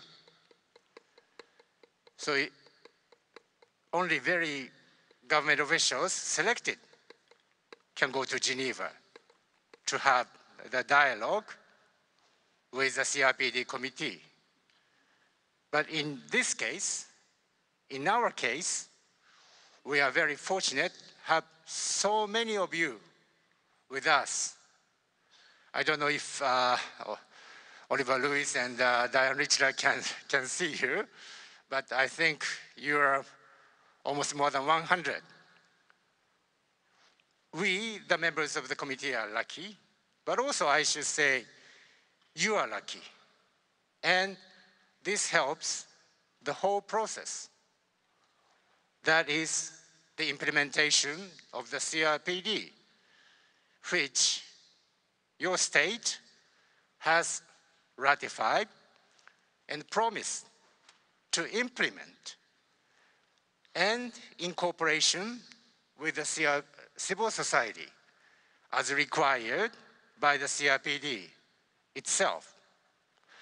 So I do look forward to this third part of our constructive dialogue today. Now let me invite Diane Richler. It's almost 11 o'clock at night for you in Toronto on Article 23, respect for home and family. Diane, please. Thank you very much, and greetings to all of the representatives of the government who are joining us now.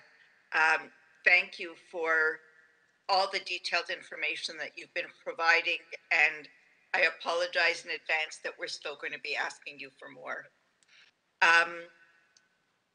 In looking at Article 23, I think first of all that it is worth mentioning a very positive aspect, which is that you are developing an alternate care policy to minimize out-of-home placement for children and youth, and we're optimistic that that will have a positive impact on children and youth with disabilities who, for one reason or another, are not able to live in their natural family home. So pleased to see that developing. It does look, for someone from Canada, the data that you've presented, though, on out-of-home placement of children with disabilities does seem extremely low. You're reporting 1.48% of children with disabilities outside of their family home, but that is 10 times the number of children who don't have disabilities. And I'm just wondering if you could, first of all, clarify the data because the number of children with disabilities that you're identifying seems very low by international standards. So what criteria are you using to count the number of children with disabilities? So that's one question. And then the second question that's related is, could you describe the options that exist now for out-of-home placement? And can you provide us with data on how many children are in what kinds of other options? A second and very different question relates to the right for persons with disabilities to start their own families. And I note that the NHRC response to our list of issues refers to a lack of data on involuntary sterilization. But if I understood responses from the government yesterday, we were told that there is no involuntary sterilization. So I was confused by the statement by the NHRC, and I'm wondering if you can clarify the situation on sterilization of persons with disabilities. And my last question relates to the ability of couples or individuals with disabilities who are, for one reason or another, not able to have their own children, and their eligibility for adopting children. Just wondering what the policy is for persons with disabilities to be able to adopt, and does that apply both to heterosexual as well as to same-sex couples? So those are all of my questions, and I look forward to your responses. Thank you.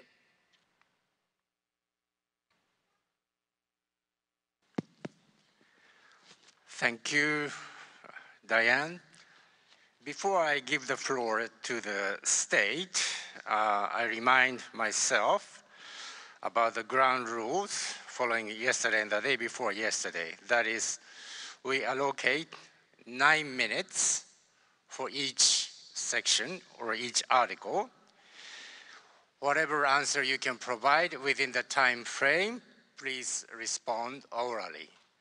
But if the time runs out, please give us answers in writing.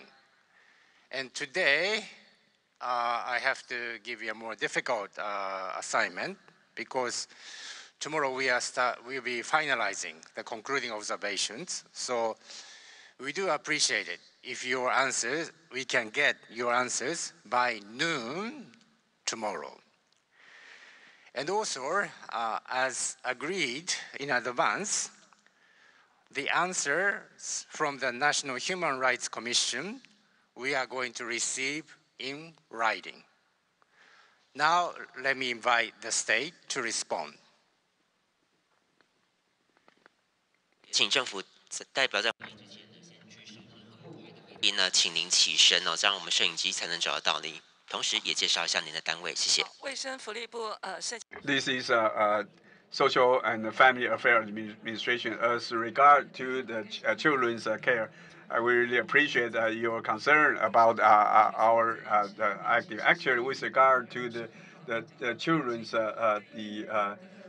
allocation, so we would like to prefer they stay in their original home. So if it is outside the home, first is adopted family or a group home as a priority. Hopefully, they can grow up in a family-oriented environment. The next is the shelter institution. For the disabled children, our identification is based on our ICF standard. And so for the disabled person, they can establish their family. We don't have any regulation, just like a regular person, either heterosexual or or couple or the same sex, they can establish their family. If they cannot give birth to their own child, they can adopt the child. In our country, we need to have a permission from the court. If you have the will to adopt the child, we will provide certain consultation and as well as parenthood training, and also provide the necessary assistance. And before after the court approved, they can adopt the child. So next, regarding our sterilization, we don't have any data at the moment. So the Bureau of Health Promotion also mentioned that yesterday. With regard for the disabled children staying at home, we also have a lot of measurements and support. For example, we have the consultants visit the family to help the family to raise the child, and also we have the household visit. The objective is to have the social worker to trying to offer all kinds of necessary support for the family. On top of that, with regard to the education, we have a lot of policies, including professional staff's awareness training.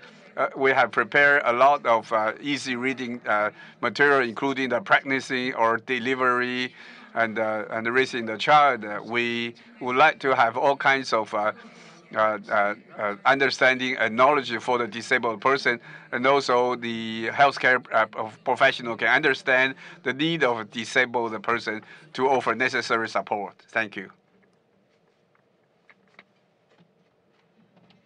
This is the Ministry of Health and Welfare. With regard to the questions for the mandatory sterilization, according to the rule of current Eugenics Act, the criteria for sterilization should be based on the person's informed consent. So we don't have any enforcement with regard to data. As my colleague mentioned, we don't have any data available at the moment. However, in order to understand the person with disabilities sterilization, back in 2021. During the disabled survey, we have incorporated that question.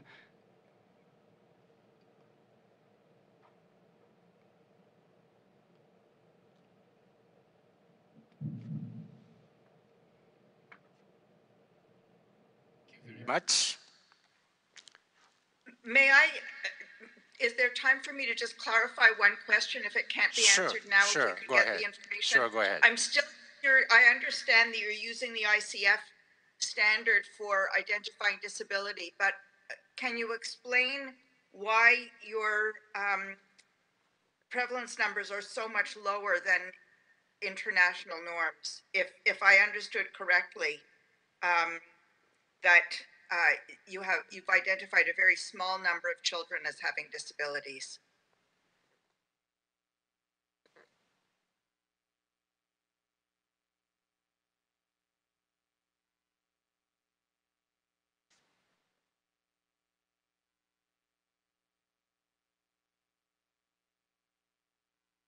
Sorry, and likewise, if you could provide data to us by tomorrow on if children are either adopted or in group homes or in foster homes, can we have numbers for all of those different options? Thank you.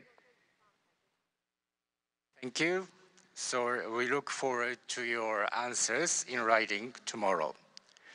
Article 24, education. Diane Litcher, please. I remember last time we were lucky to have your major presentation on this. Thank you very much. We heard a lot from representatives of civil society about their experiences with education. And one issue that came up this morning that I thought was very insightful, and I'm interested in hearing your comments on it. I'm wondering whether the ministry's of Education's approach to inclusion is based simply on the issue of including learners who have disabilities in the regular education system? Or are you working to promote a fully inclusive system where all students, regardless of any challenges they might have or any potential discrimination, would be included, consistent with the with UNESCO's Global Education Monitoring Report, All Means All? So wondering whether, in the ministry's perspective, inclusive education means developing a system of education for all learners in Taiwan?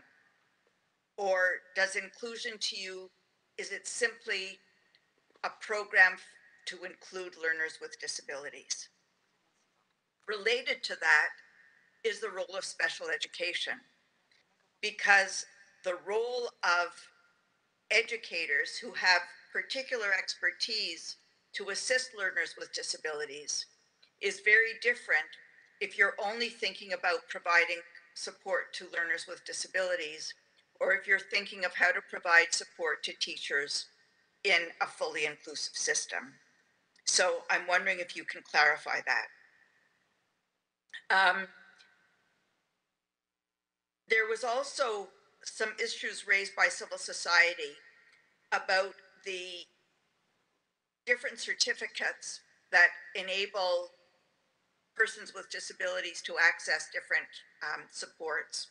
So if I understand correctly, there's a certificate from the Ministry of Education, and I'd like to understand which students qualify for that and what their entitlements would be, and what the relationship is to the health certificate, and whether that also affects any services, health services that students might require. My next question relates to the issue of the support required from families in order to ensure that their children are included in school, whether it's in the regular classroom or whether it's for extracurricular activities or other activities outside of school. So can you clarify what the obligation is on families of children with disabilities in order for their sons and daughters to participate in education? My next question relates specifically to the impact of the COVID pandemic on learners with disabilities. Globally, we've seen that there's a much greater impact on learners with disabilities, both being excluded from education during COVID when schools were closed and there was a lot of online learning, and a greater impact in terms of falling behind in their academic studies. And I'm wondering if you can tell us what you know about the impact that COVID and the closure of schools and the adaptations that were made to the education system had on learners with disabilities. And then my last question is a broader one, and it really draws from a comment that came from the review of the other human rights instruments, noting that some of the resource restraints are what's limiting inclusion. And I'm just wondering if you have plans to increase the amount of resources available in order to provide better support to learners with disabilities within a fully inclusive education system. Thank you very much.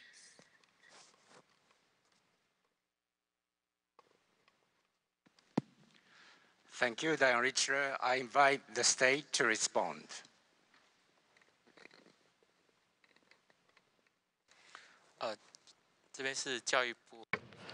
Ministry of Education. For comprehensive inclusive education, Taiwan has established Basic Education Act. Within this act, the rights to education is for all, regardless of age, gender, race, and etc. No students should be discriminated. After the establishment of this act, no matter the students belong to the group, to which group, they are all fully protected and shall be free from discrimination. On top of that, Taiwan has implemented friendly campus measures for a long time. We make efforts to support teachers to create a more friendly campus and other counseling measures to try our best to create a friendly campus. Students of all types are able to receive adaptive and reasonable education. So this is what we've been working on. For students with disabilities, how we can accommodate their special educational needs is, of course, an important issue. So in this area, we have developed and trained a large number of special education teachers. For civil society representatives, I know that they have special focus on this. So they would especially focus on special education and related issues. So that's not a surprise.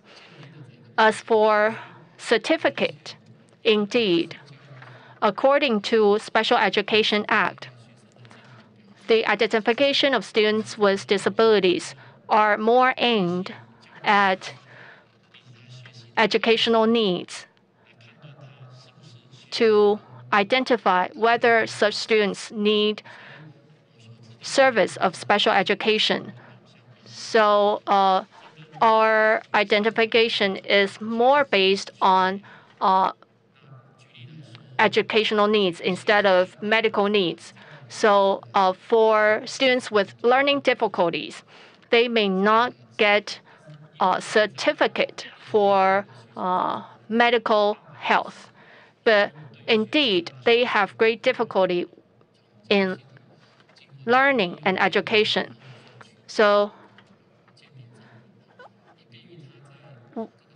after medical identification, we will help them to get educational certificate in the education field. As for COVID-19, it is a great impact. It brings a great impact to Taiwan. And indeed, when school stops and homeschooling is needed, we have seen a great progress of remote education. And we've seen great progress of the quality of remote education and the capacity of teachers to conduct remote education. But indeed, I know it has also bring great impact to students with disabilities. I believe they have spent a lot of time and effort to adjust to this new mode of remote education. When teachers are providing remote education, they also need to overcome communication challenges and interaction challenges. And teachers are learning to adopt to this new mode as well. Of course, we see some positive influence. When there's physical education, some students have a hard time to focus. But when it turns to remote education, we have digital solutions to facilitate interaction, and this is better and more helpful for students with disabilities. So this is an example. But we need to move on. So I kindly ask you to provide the rest of answers in writing. 谢谢. Article 25, Health. I invite Janet Marr. Good morning. And in relation to Article 25, I wish to make a little preamble to my questions. I felt driven to make a bit of a statement which I hope will draw some action. In a quick review of the proposed mental health legislation, it appears to be totally unrelated to the requirements of the state to have legislation of this type conform to the requirements of the CRPD. For your information, through the United Nations, through the World Health Organization, on the 10th of the 6th last year, produced guidance documents to assist countries in developing such legislation. One of those documents is Guidance on Community Mental Health Services, and there are several other related documents. I recommend them to you. Now, the questions.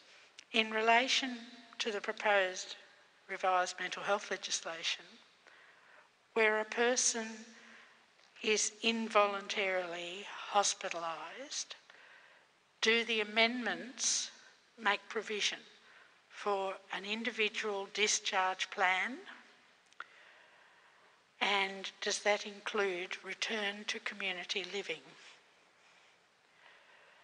If so, does that discharge planning incorporate the wishes of the person? And does this process commence from day one of hospitalisation? The next question.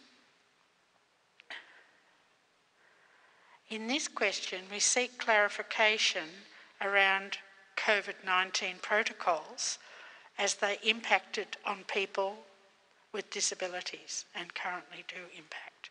In reports provided to us, there were constant concerns raised around this related to rights and needs of people with disabilities being inordinately and disproportionately compromised.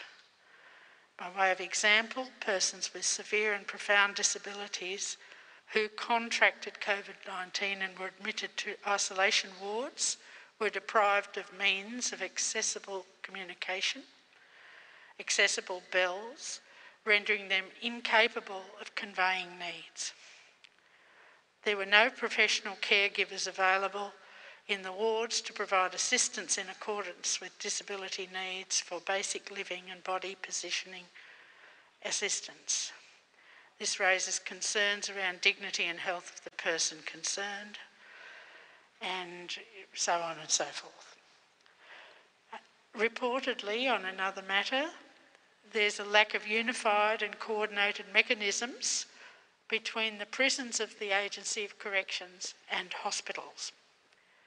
We have read that inmates may have their access to hospital, emergency medical treatment, or timely, appropriate medical interventions compromised by the conflicting opinions of referring physicians and the hospital intake processes, leaving the patient unserved.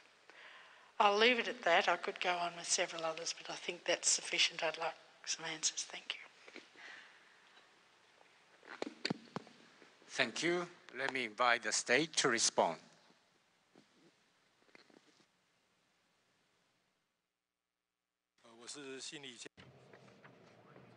My name is Xie Lizhong.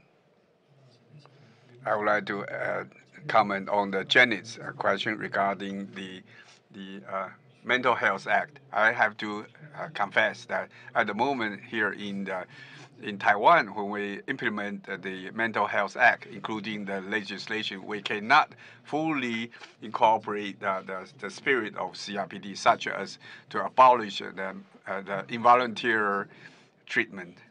So, however, we follow the spirit. We pursue the goal and spirit. So, for example, the enforced hospitalization, the proportion is less than 1% of mandatory hospitalization. If you look at the advanced country, either Australia, Canada, or other countries, what are their percentage? Normally, it's over 20 to 40%. Here in Taiwan, we are less than 1%. So how come we emphasize this point? It is we don't want to abuse the privilege of enforced hospitalization. There's a very stringent regulation about the enforced hospitalization. This is the right for the judge or for the. So you need to have a legal scrutinization or legal assessment to avoid the abuse of this authority. That is also the spirit of CRPD. We try our best to limit the utilization of enforced hospitalization. As Jenny mentioned, the second question is after the discharge, what happened, after they were discharged. We also have a relevant measurements because the Mental Health Act is just a general guidelines. We also have a so-called post-acute care, and then it means that we need to prepare a discharge preparation plan. So where will they go after discharge? We have established a community mental health center. So it started from last year and to the following 3 years, we have established a so-called community mental health center in each community. We have case managers to take care the person discharged from the hospital. That's our current situation. Thank you very much. Second is regarding the disabled persons healthcare contingent plan during the COVID pandemic. Started from the year 2000 till this year. The pandemic is still ongoing. So actually, COVID-19 has also hurt Taiwan very much. I want to tell you that in the past, we have the labor or the human service, or it is not sufficient. But after the pandemic, we realized that the facility and the community software is very important. So with regard to the segregation ward in the hospital, started from the 2021, we have provided subsidy for the quarantine wards. We have electronic or automatic relocation machine, accessibility, bathroom, and so the person stay in the hospital can have a very good accommodations. With that, started from this year and next year, we will continue that kind of incentive to fulfill the facilities. That is regarding the hardware. Secondly, regarding those vulnerable or disabled group, to their impact contingent plan for the pandemic, Executive Yuan have asked CDC to lay out a plan. This is still pending. Once the action plan is drafted, we will have provide comprehensive healthcare service for the disabled people. Thank you. With regard to social welfare during the pandemic for the disabled people, starting from February 2020, we have a weekly service for the disabled person who stay alone to provide the mask. Each week we provide 360,000 masks for disabled person. During the pandemic, we understand about 30% of the vulnerable disabled person can receive our additional incentive and financial support. We also have a relief support for those disabled persons who have financial need. And during the pandemic, after the short break of the service, we have asked the relevant agency to provide relief measurements. If should there be any additional information provided to us, we would really appreciate to receive it in writing. Thank you. Particularly in relation to the question I asked about the Agency of Corrections and the hospitals. I'd like to hear something about that in writing, please, by midday tomorrow. 主席，各位长官，Yes, this is a correction agency. On to the next article. I'm really sorry. Article 26, habilitation and rehabilitation. I invite Mr. Kim Hyun-sik. Hello. Good morning, state delegations. I'm going to ask a question around Article 26, access to habilitation and rehabilitation. I haven't heard so much about this article this morning from civil societies. I have three questions, really. Would the government's application of medical habilitation, medical model of habilitation, consistent with the position of the convention that is based upon human right model disability? Do you see any conflict in this, or are you going to modify or change in the future? The second one is with regard to the references to the fee schedule and reference list of medical services of rehabilitation therapy. Are people with disabilities expected to pay for the services? I realize that there are so many fees involved in utilizing medical and also social services in Taiwan. The third one is, my limited understanding is that people with disabilities rely very much on medically based services. Please comment whether you are encouraging the development of community-based rehabilitation services in Taiwan. Thank you.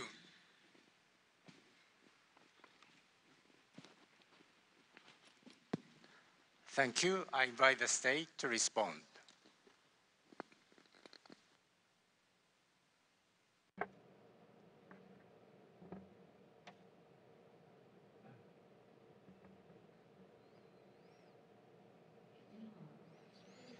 I'm from Ministry of Health and Welfare with regard to the universal health insurance for the health care for the disabled.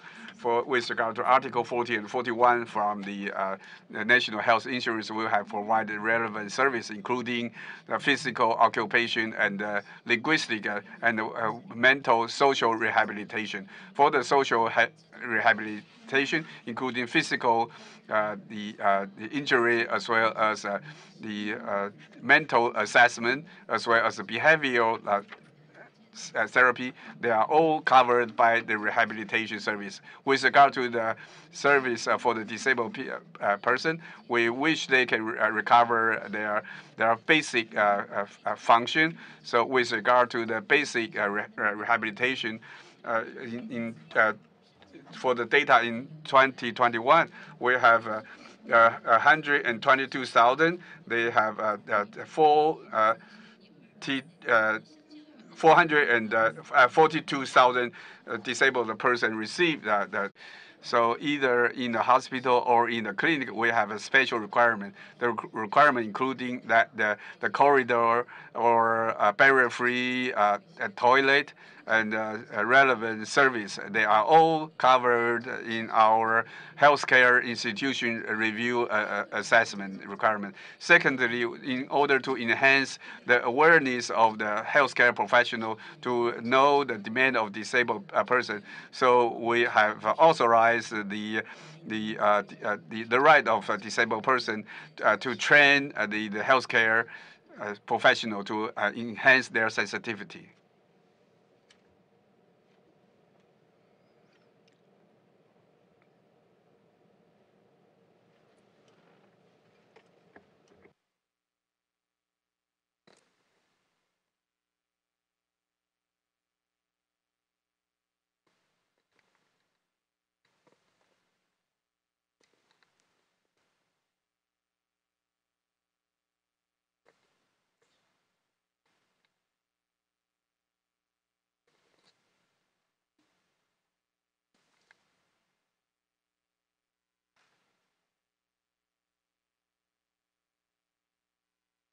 Thank you for your replies, but I'm not hearing anything about your ICF-based application to disability definition or classification, and I haven't heard anything about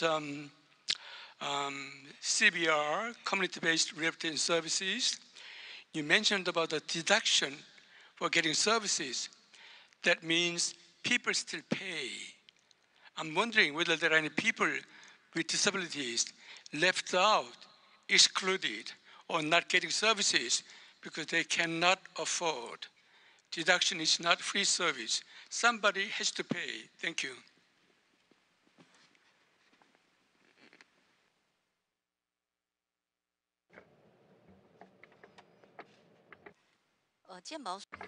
This is the Ministry of Health and Care, the health insurance administration. For the disabled person, they have different deduction. For example, if they are in a remote area of island, they don't need to pay anything. If they are in the regular urban area, they only need to pay a fixed amount. That fixed amount is very minimum. For example, in NT dollars, it's 50 NT dollars only. So for general regular citizen, they probably need to pay between 200 NT dollars to 400 NT dollars. For disabled person, it's just a fixed amount, just a minimum of 50 NT dollars. It's on the urban area.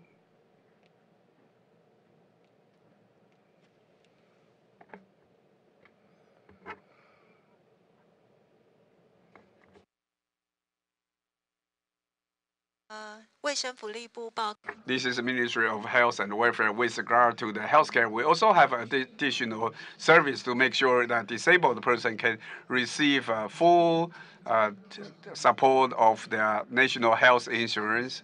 We have a large proportion of their insurance premiums paid by the government, including if they are severe and profound disability, their premium is zero. They don't need to pay anything. If they have a job, they have a different deduction, like 50% or 25% deduction to make sure they can receive full healthcare service. With regard to the rehabilitation, on top of the healthcare institute, we also have rehabilitation from the community, including for the physical disability and also the rehabilitation for the visually impaired person. We also have a rehabilitation service. All those relevant services can help the disabled person to have a independent life in the community. So those services are free.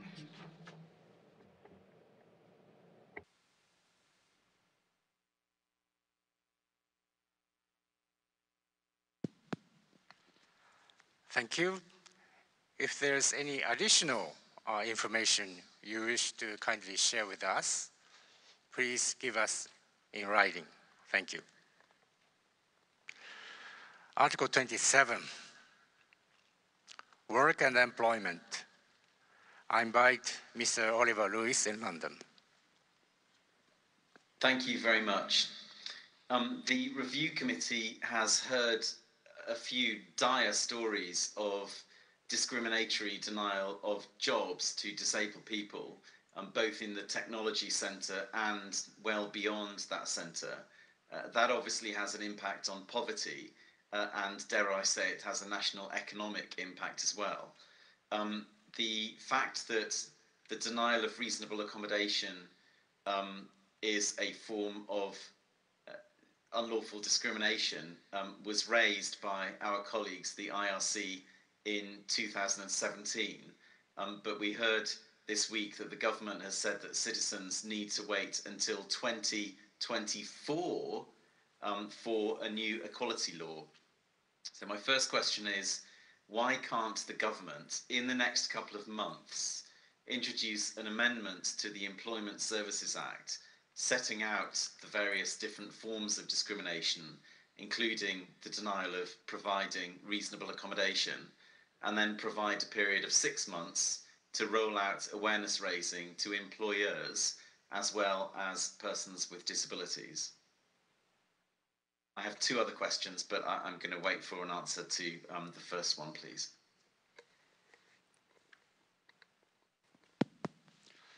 Yes, I invite the state to respond to this question.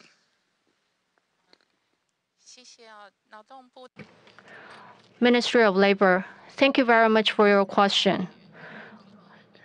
My reply is, regarding to reasonable accommodation, we focus more on job redesign.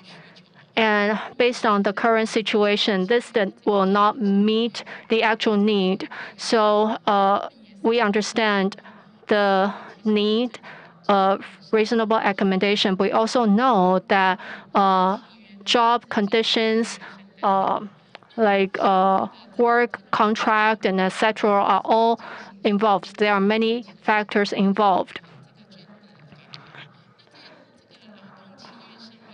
When it comes to work contract, right now we are in a negotiation phase to make adjustment so that people with disabilities can be protected. In our Protection Act, the Ministry of Labor will continue to collect and accumulate actual cases so to revise relevant legislations. So we will refer to. Meanwhile, we will refer to service manuals and employment manuals to help employers to make improvement. That's my report. My reply. Thank you. Why do you need to accumulate cases? I mean, everyone's heard in the past 3 days, and there's a wealth of information among the people with disabilities sitting in this room and elsewhere in Taiwan, that there's widespread discriminatory denial of employment against persons with disabilities. So again, why can't the government commit to simply amending the Employment Services Act to set out the various different forms of discrimination and clarify that a failure to provide reasonable accommodation in the workplace constitutes unlawful discrimination? It's quite a simple thing to do to amend that act, isn't it?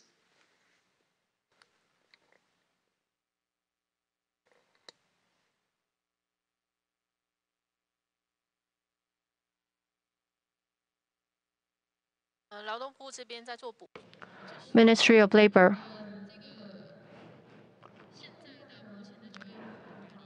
Based on the existing Employment Act, it has included 18 paragraphs related to discrimination against people with disabilities, and we have relevant penalties. So how we deal with the situation is that it's case by case. So for example, if a labor file a complaint that he or she is discriminated by his or her employer, then the government would take the complaint, and we will have relevant committees to review the complaint. If it proves that it is the true situation, then we will penalize the employer.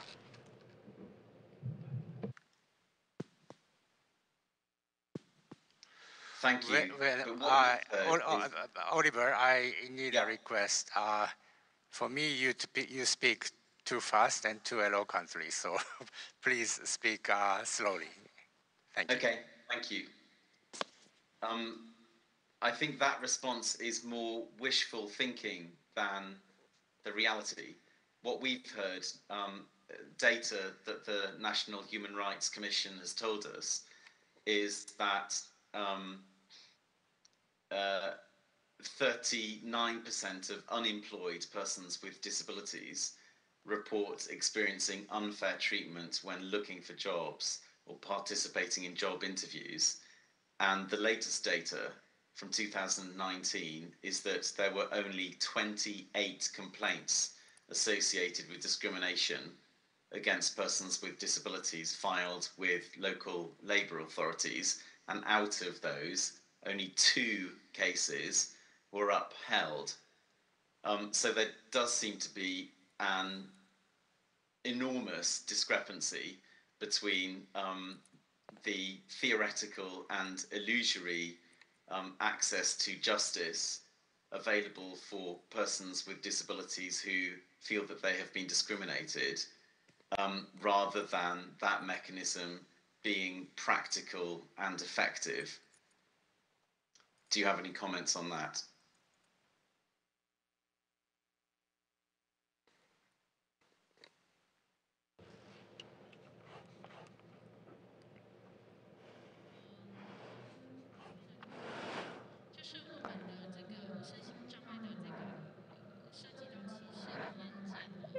Relating to those cases of discrimination, it is reported by people with disabilities.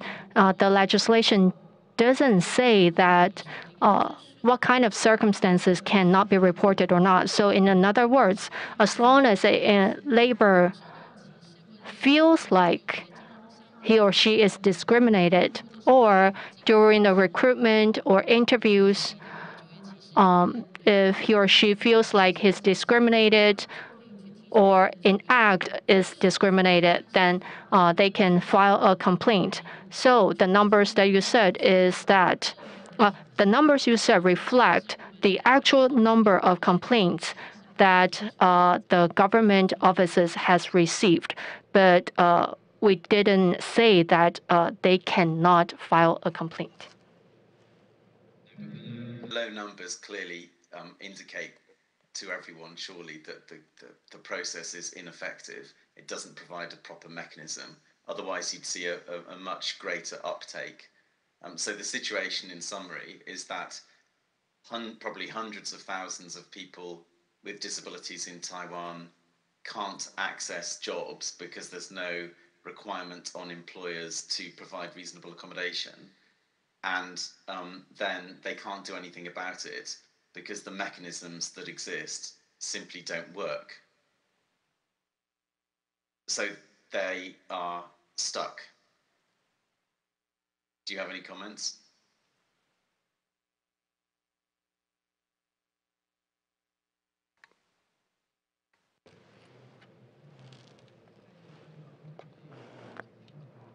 I'll give you a short reply. First, the number of cases is related to the penalty of employers. Right now, the penalty is $300,000 to $500,000 to the employer. And secondly, discrimination against people with disabilities in terms of employment and job is a matter that we continue to promote, and try to improve. As for reasonable accommodation, the Ministry of Labor will, in a short future, as you said, will take into account actual cases and statement by NPOs to formulate manuals, guidelines, or legislation so that local government agencies can have something to refer to, as well as for employers to know that such violations is crucial and they need to abide by the law. To continue this interactive dialogue, I must ask Oliver Lewis to ask any additional questions you have so that the state can respond in writing. Yeah, final question is that persons with disabilities continue to be occupied in the token economy in sheltered workshops where they perform repetitive tasks and receive a symbolic wage that is linked to productivity, and people in those sheltered workshops do not train or transition to the open labour market. So my question is, why do sheltered workshops continue to exist? Thank you. Thank you very much. Article 28, adequate standard of living and social protection. I invite Mr. Kim Hyun-sik. Good morning again. Time's running out. I have 4 questions on the Article 28. The first one, could you inform us whether the National Pension Insurance pension payment of $5,065 per month to persons with disabilities guarantee a minimum and decent living standard when it is compared to average wage earners in Taiwan? Second one, other families of people with disabilities have to shoulder the disability service-related expenses themselves, such as home-based services. Especially, I'm concerned about the practice of co-payment for using social services and payment of $70 to the government. Paying $70 to the government, I wondered about that one. Rather than getting any support, they're paying back to government, especially for those people supported by migrant care workers. Well, if you don't have migrant care workers, who do you use as a carers, for example? Third one is the living assistance for people assistance with disabilities under the Protection Act ensures no person with disability would become a poor citizen.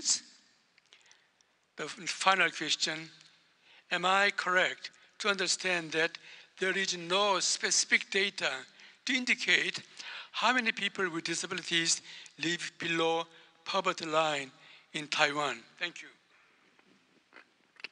Thank you. I invite the state to respond.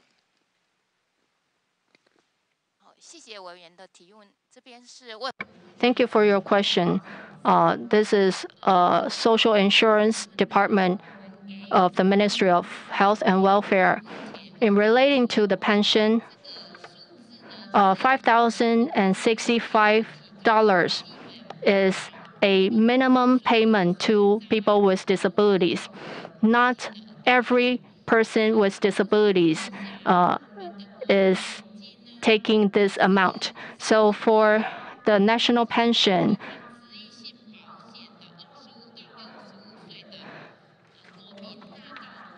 we have it is for people who do not have a consistent employer or formal employer between age 25 to 65. So 5,065 is the minimum, and based on the disability type and severity, we will have addition on top of that amount. For severe disabilities, they do not need to pay any insurance fee. It is totally paid by the government. For mid-level disabilities, we have different measures. So the purpose is for them to accumulate their working years. So for national pension is to give our citizens a basic protection. For all of citizens who are not employed, we hope that national pension can help them and give them a basic protection. And if they are employed or joined other service programs, they can get additional pension. So this is a diversified protection mechanism. 卫福部社会救助及社公司来报告哈。那刚刚询问到身心障碍者在贫穷线以下的这样的一个数字哈。那以我们国家来说，贫穷线以下就是社会救助法列册的低收入户跟中低收入户。那这个人数是属于身心障碍者，大概有12万人哈。Sorry, I don't think we are getting. There are 120,000 disabled persons living under. Beginning, please. The last speaker, please.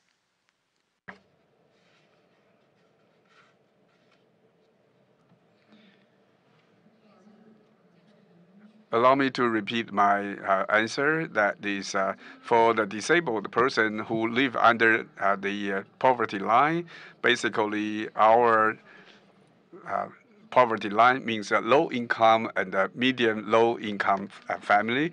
So for those disabled person, we have about 120,000 people represent the overall low income people.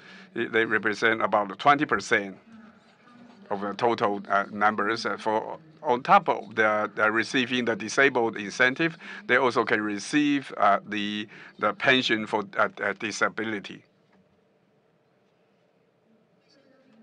This is the Ministry of Health and Welfare regarding the question for the self-payment or co-payment. So first of all, with regard to the personal assistance, as we mentioned yesterday, there are self-payment at the moment. So for the low income and the median low income, they have no self-payment. So it's 100% subsidy. For regular household, their co-payment is about 60 NT dollars per hour. So for the median income, it is very low income is 20 NT dollars per hour. So with regard to the low income family here in Taipei City, I would say the low incomes disabled person, they roughly can receive a basic wage like 25,250 per month, and while their personal assistant is additional service which is free. That's our service at the moment for the underprivileged person. If the family's income is a little bit higher, take in Taipei City as an example, its monthly income is if their family income is less than $34,893, they can still qualify to receive the subsidy. This level is higher than the regular barrier of 25,250. So our personal assistance burden is lighter, which is about 20 to 60 NT dollars per hour.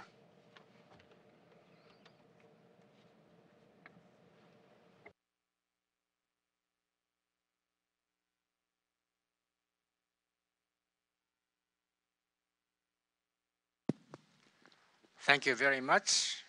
If there's any additional information you wish to share with us, please submit in writing, please. Article 29, participation in political and public life. I invite Mr. Oliver Lewis. Thank you very much.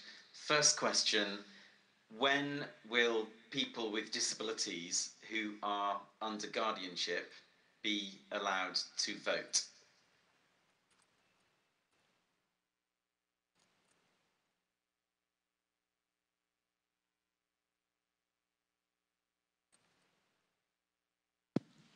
Please go ahead and respond, please, the state.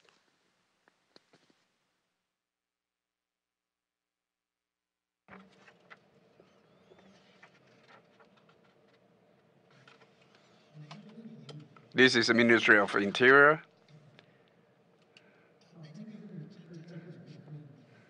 At the moment, based on the our the election act. So for the disabled person who are under guardianship or custodianship, they have no right to vote. However, we have a lot of discussion regarding the person under custodian or guardian. They should have the right to engage the political activity. For example, the new amended new presidential and vice presidential election and the Abolish Act, the draft has been passed through the executive yuan. If the legislative yuan approve, then we will abolish that the old the rule to discriminate against disabilities.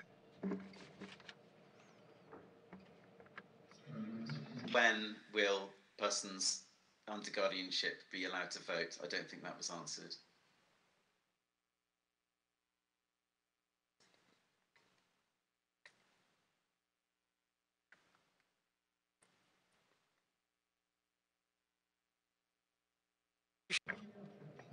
We need to wait until the two draft of the amendment after three reading in the legislative yuan, and that bill being passed, then they will have the right to vote.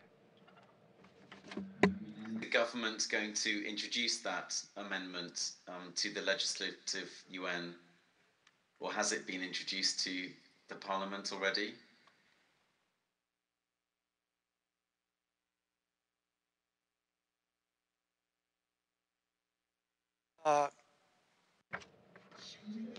The executive yuan already approved it. However, executive yuan haven't submit the draft to the legislative yuan. We wish to submit the draft to the legislative yuan under the next review meeting. This will be our priority.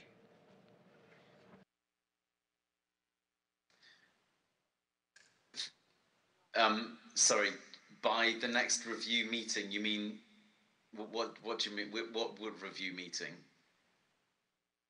Do you mean the next International Review Committee meeting in 5 years' time? Or something else? Well, roughly by the mid of this September, for this legislative meeting. Thank you for clarifying.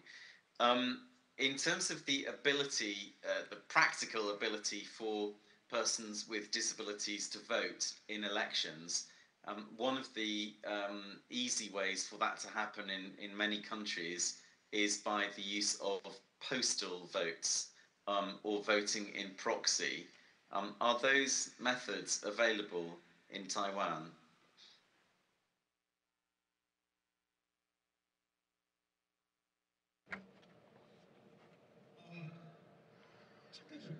This is relevant to the person who are not staying at their registered household.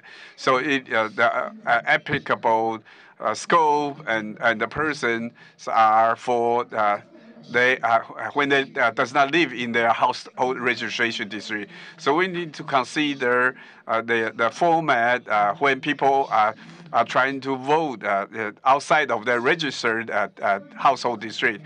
So what is a confidence level of the government? That is a question. At the moment, the policy is intended to target on the citizens voting. We would like to have a pilot or trial test for the vote outside of the registered household. So we also, the central government also submit the proposal to the legislative yuan. Once they have three reading and pass, then the citizens voting can no longer limited to vote under their registered household. So once we have the pilot or trial period of voting outside of the registered district, then we will have an overall review of this voting system outside of the registered household. under the Election Act, it will include the disabled person who can vote outside of their registered household.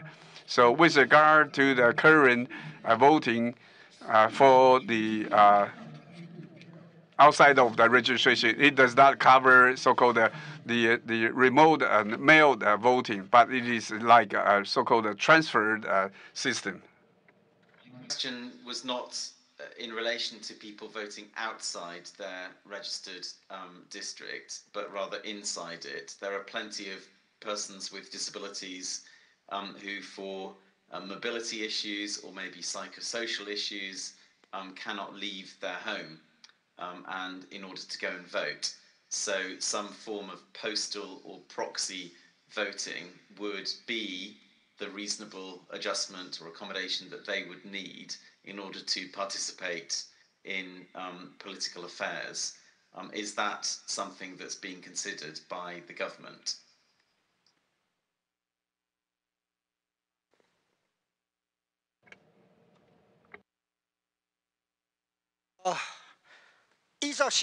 Based on the current regulation, the voting, if you want to vote, you have to go to the voting ballot, the venue to cast your vote in the ballot. So based on the disability person, we have considered the space, the venue for the person with a disability. The requirement is, however, ask the people go to the venue to cast their vote in the ballot. But isn't that discrimination against persons with disabilities? Because if a person with a disability cannot go to the polling station, then they are unable to participate in the election. And so that's why many other countries have postal voting or proxy voting to enable persons with disabilities, or indeed older persons, to be able to participate in elections. I would encourage the government to think about that so as to create an inclusive electoral system.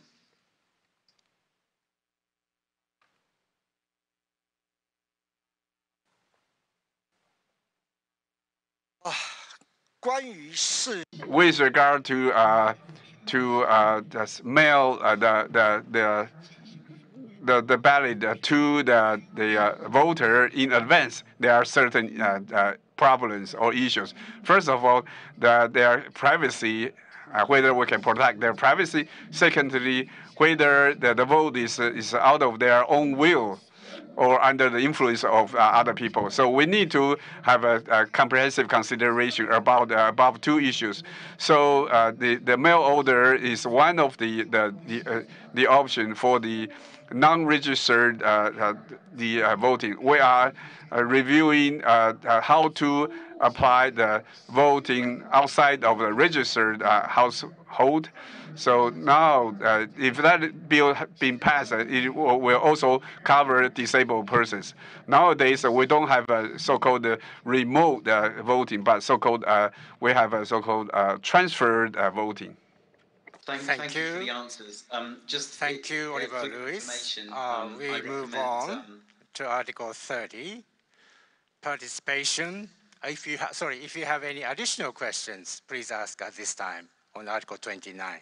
Please go ahead. Yeah, no more questions. Just to say that a very useful resource in this regard is something that I was involved with last year for the United Nations Development Programme, UNDP, who produced guidelines on political participation for people with intellectual or psychosocial disabilities, which sets out and addresses those issues that the government representative addressed of privacy and secret ballots and so on. So I commend that resource to the government. Thank you very much.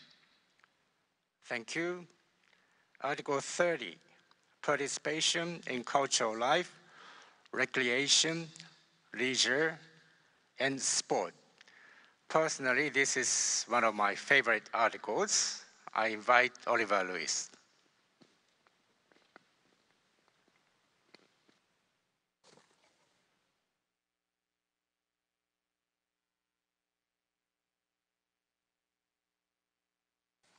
Thank you. We have heard from NGOs that some cultural venues, such as cinemas, are not accessible to people with disabilities. For example, some cinemas do not have wheelchair accessible places and companion seats. And then there's quite a bureaucratic requirement to fax a disability certificate on the same day as booking one of those wheelchair accessible places, which NGOs say is overly onerous. And some seats in places have a restricted field of vision to the stage. So the question to the government is, obviously you don't run cinemas and concert halls and so on, but you can regulate the accessibility requirements. So is this something that you're looking at? And it relates to Article 9, the duty of accessibility, but is this something you're looking at in order to develop standards for accessibility within cultural spaces? Thank you.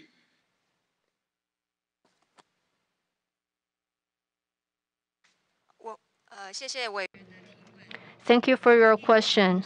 Regarding to the accessibility in the cinemas, basically, we will need to refer to the highest standards relating to buildings.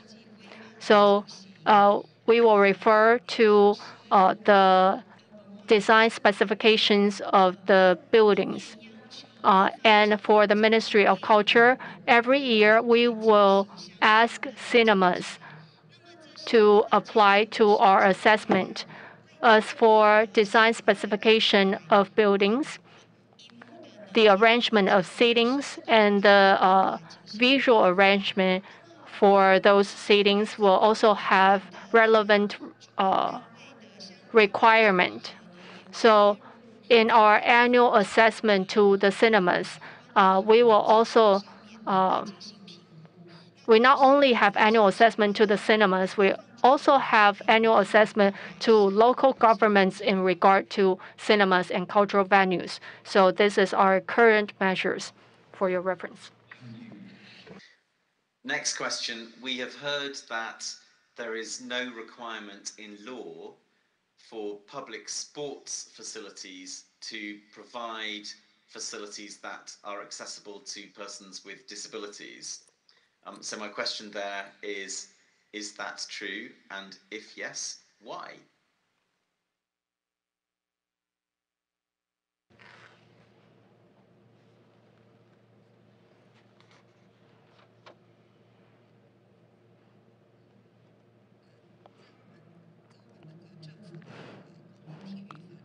And our national sports legislation, which is the highest standard of our legislation, in Article 4 of that act, it says that governments at all levels should establish accessible facilities and devices in all kinds of sport venues.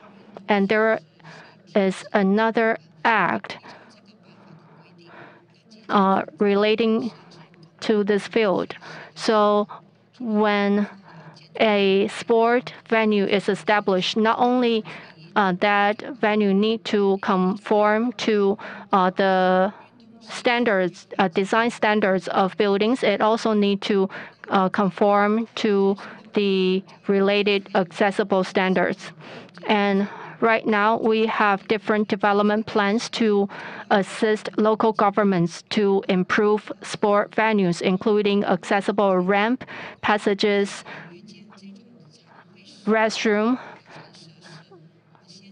etc. So we will start from public sport venues, hoping to provide a good sports environment to people with disabilities. My final question relates to children's playgrounds. and we've heard from NGOs that there's no system in place to ensure that children's playgrounds are accessible to children with disabilities. Do you have any comments on that, please?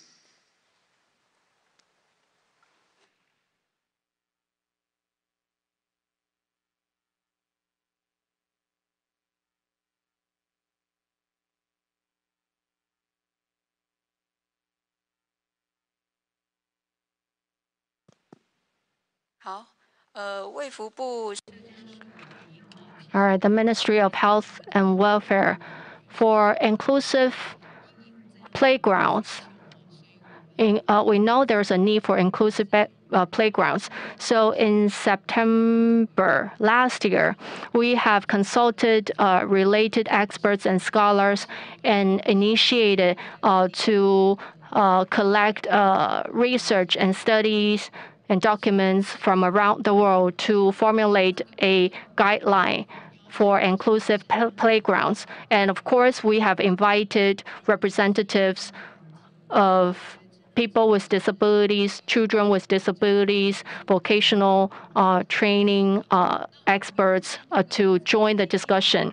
We expect that we can finish the guideline by the end of this year for the public's reference. Meanwhile, we have asked local governments to invite representatives of people with disabilities to participate in the design discussion of inclusive playgrounds so that from the very beginning of the design phase of playgrounds, inclusion can be considered. So we are working on it. And right now we have a platform to monitor and manage inclusive playgrounds. So we will continue to make efforts to monitor and follow up with local governments to follow this procedure. Which are appreciated. Thank you, Chair.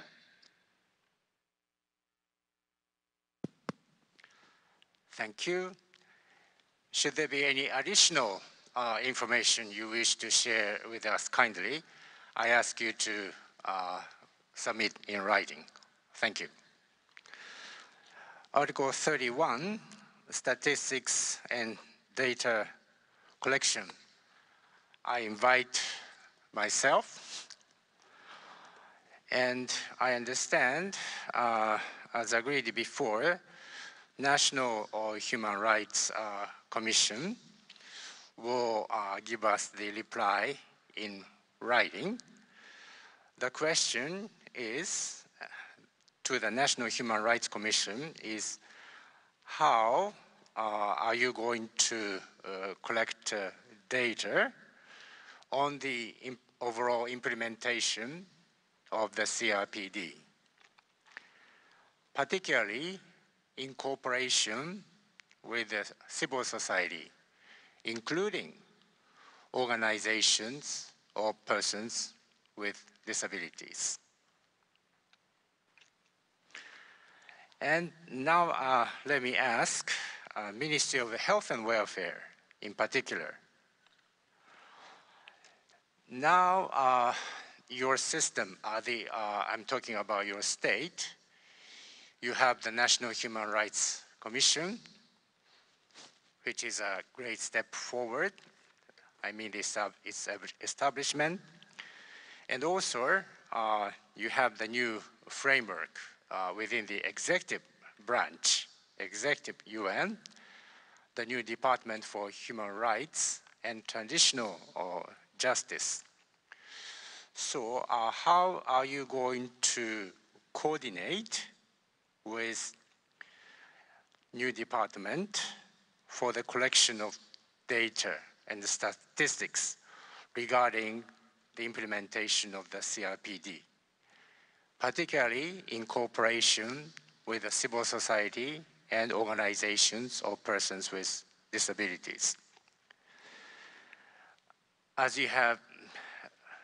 I have been witnessing, your civil society has accumulated a great experiences and knowledge on the implementation of the international conventions, including CRPD. So, in the overall collection of data and statistics, how is the Ministry of Health and Welfare going to proceed in cooperation with this new Department of Human Rights and Transitional Justice, as well as in cooperation with the civil society. And I follow the format of Oliver Lewis, and I ask the government to respond now.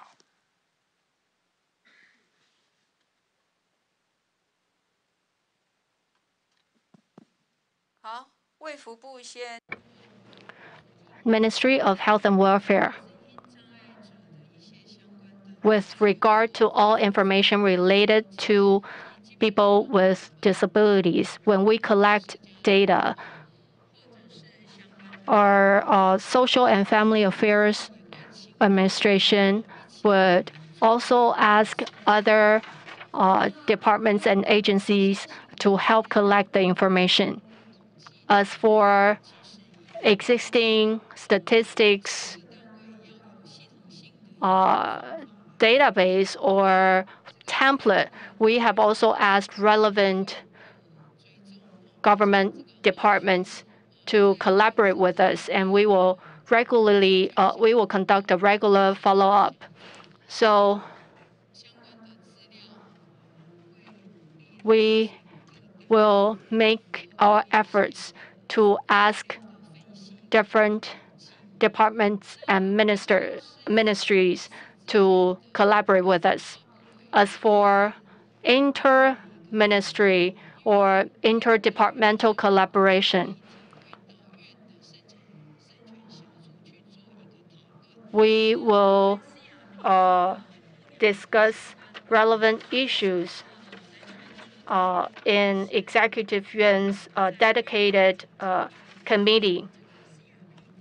And as for the implementation of CRPD, the ministry-level government will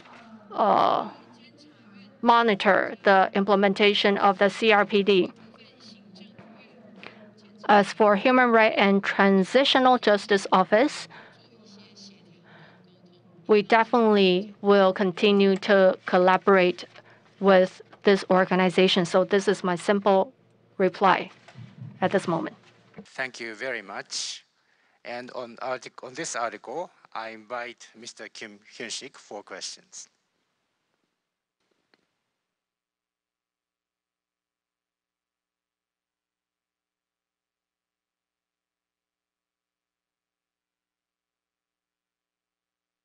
Thank you, Chair. I'd like to explain why the ratio of persons with disability in total population is much lower than in other competitor countries. I think yours is about 5.7% of the total population. The WHO's World Disability Report of 2011 estimate at least about 15% of people with disability in a given nation. According to this guide, it seems clear that your government should come up with perhaps more adequate data to enable it to implement the convention. Thank you.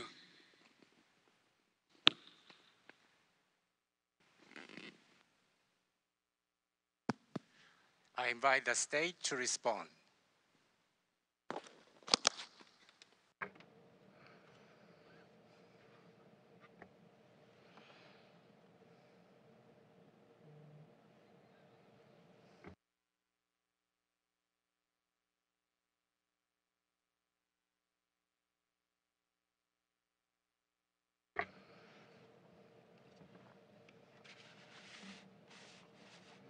This is the Ministry of Health and Welfare. At the moment, our disabled as identification based on the guideline of Persons with a Disability Rights Protection Act, there's a regulation regarding identification of disability. That rule is in 2013, we follow the ICF system to identify the disability. With that, we need to have the person, once they receive the application form, they need to go to the agency to receive the assessment. There are two parts. First is a physician's assessment. The second is a social worker or physical and therapists to identify them. After that, they will have a general review report. Based on that assessment report, they will issue a final verdict. With that, we will issue the social welfare agency to provide the support and the service. So at the moment, the mechanism of the disability identification will follow the United States AMA, so-called American Medical Association's adult function percentile to identify the disability. Thank you. Ministry of Health and Welfare as the question regarding the 15% that on the international percentage. Based on our understanding, that this WHO utilized Washington agency to conduct the survey. In that survey, it already incorporated our National Health Act survey from 2021 to 2022. We will generate a similar counterpart, but not all the disabled person will report or respond that survey with regard to the relevant service. For example, the special education service and the long-term care service. For those people who need the service, they still can receive the service. However, they not necessarily have respond and or been identified as disabilities.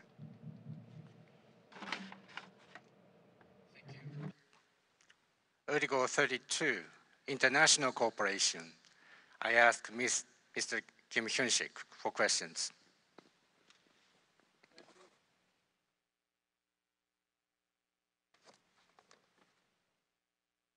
Hello? Okay, thank you again. I think I'm very popular today. Some civil society organizations stated this morning that TPOs are not involved in international cooperation. And also, I had written submission this morning. They refer to accessible low-floor buses, that means sliding buses, I guess, and also universal design. I don't think it's a relevant item for international cooperation, but I thought I acknowledge your written submission anyway. My question is about the extent to which the government of Taiwan has incorporated sustainable development goals, in particular with references to disability-relevant 8 targets. I wouldn't cite all the targets, and adopted the strategy of disability inclusive development. It's a very specific strategy that may strengthen Taiwan's South-South cooperation with the neighboring developing nations. I don't want to hear that you are isolating yourself by withdrawing international cooperation in disability area. Thank you.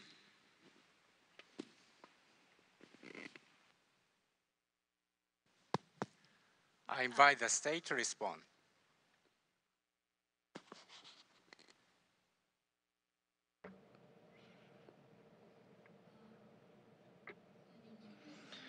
This is SDG committee. Thank you very much for your question. As you know, that the United Nations SDG in 2030 agenda, the most the key core spirit is leave no one behind. Here in Taiwan, when we lay out this localized SDG, we also value the spirit that to protect all stakeholders. With regard to the disabled person, when we lay out the SDG, we have a relevant index, including, for example, education, transportation, and daily life support, and we all have a relevant index. With regard to the CRPD's adjustment, we also have the 10.3.3 index. We have a comprehensive review about current acts. With regard to the international collaboration, because each index have their responsible agencies, so they will review based on their respective feasibility to promote international collaboration. Ministry of Health and Welfare regarding the question for the disabled person, their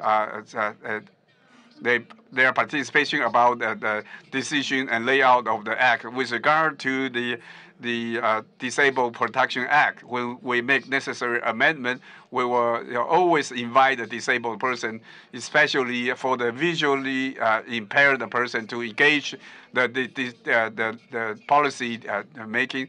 So with regard to the committee members, we always have the representatives from the DPO. So, for example, for the Ministry of Health and Welfare, we will, if it is involved the disabled person, we will always invite the DPO representatives. Perhaps we have a certain laws and acts in other departments. We don't know whether they have a DPO. If they didn't invite the DPO, we will also inform the DPO and let them aware that we have certain pending regulations. So we need to advise them to invite the DPO representatives.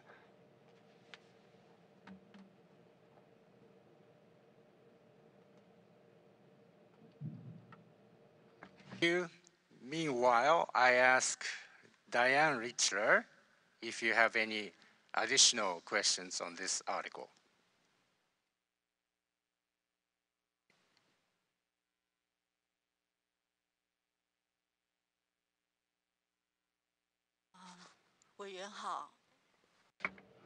Yes, this is Ministry of Health and Welfare. I'm sorry. May I continue, Chair? The CRPD not only affects the government's activities within the country, but also affects international cooperation. And I have a couple of questions. One relates to what percentage of the national budget is devoted to international cooperation? And is the protection of the rights of persons with disabilities a cross-cutting theme in international cooperation? And specifically, is there targeted investment through your international cooperation to assist the promotion of rights of persons with disabilities in the countries in which you're investing? And are you supporting organizations of persons with disabilities from Taiwan to engage in international activities and to establish links with organizations in other countries? Thank you.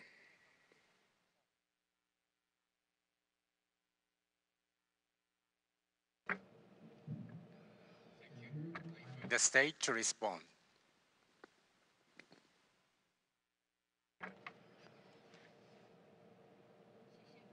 Thank you for your question. This is the Ministry of Health and Welfare International Collaboration Department.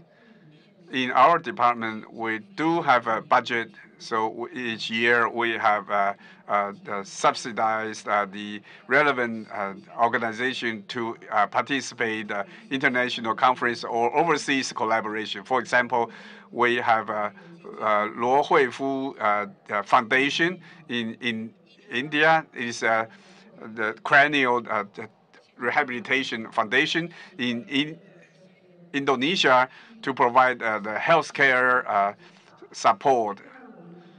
And also in Vietnam, we also provide a linguistic therapist. We have a plan to provide a linguistic therapist.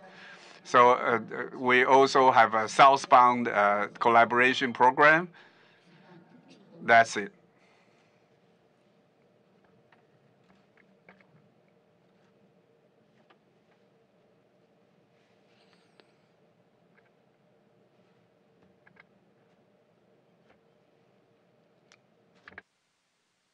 Are there investments by other departments besides health?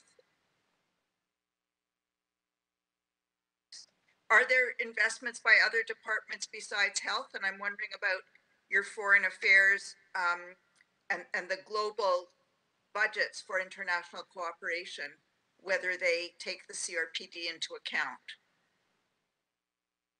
Is there anyone from the Ministry of Foreign Affairs who can answer that, or could we get a response in writing?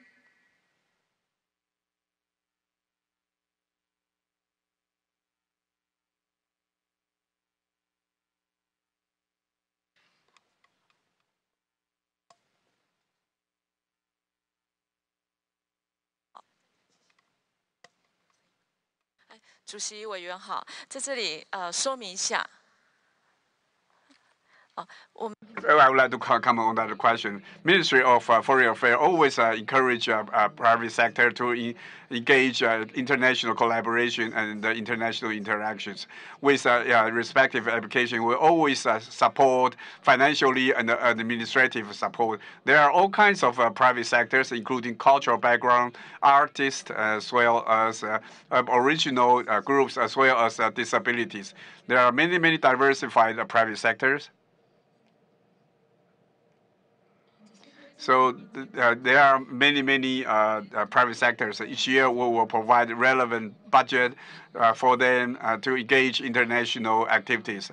But for their activities are proactive application from the private sectors. We will not target on the specific group. For example, we do not have a special budget allocated for the aboriginals or disabled group. It will based on their capacity and their plan. They will take initiative to apply. Then we will provide relevant incentives. Thank you. Sorry, if I could just clarify my question. I'm wondering, though, if the human rights approach to disability as laid out in the CRPD is applied throughout your international cooperation. So, for example, some of the examples that were given by the Ministry of Health sounded like they might be for segregated programs just for persons with disabilities, as opposed to promoting more inclusive programs that are consistent with the convention. So I'm just wondering whether the Ministry of Foreign Affairs in international cooperation is aware of the obligations under Article 32 to make sure that investments in international cooperation are consistent with the convention. And again, we can receive those responses in writing. Thank you. Thank you, Mr. Kim and Ms. Diane, for questions. And to the state for answers. Article 33, national implementation and monitoring. First, to NHRC, which I expect to receive the answer in writing, is the first one is, how do you plan to work with the new Department of Human Rights and Transitional Justice? And also, how do you plan to further promote cooperation with the civil society, including organizations or persons with disabilities? And I have one more question that is, in this situation, though you have been able to ratify 5 core human rights conventions, you don't have an access to the optional protocol. So, this is another question to NHLC. How do you compensate for not being able to implement the optional protocol? I guess this is an issue not only for CRPD but for other covenants and conventions. But we are very much interested in that because optional protocol includes inquiry, the systematic violation of human rights, and of course, receiving and looking into individual complaints. So I ask the National Human Rights Commission to submit the reply in writing. And my question to Department of Health and Human Rights and Transitional Justice within the Executive Yuan. Well, to be frank, in the future, do you plan to take over the organization of international reviews of conventions, including the CRPD? I invite the Department of Human Rights and Transitional Justice to respond.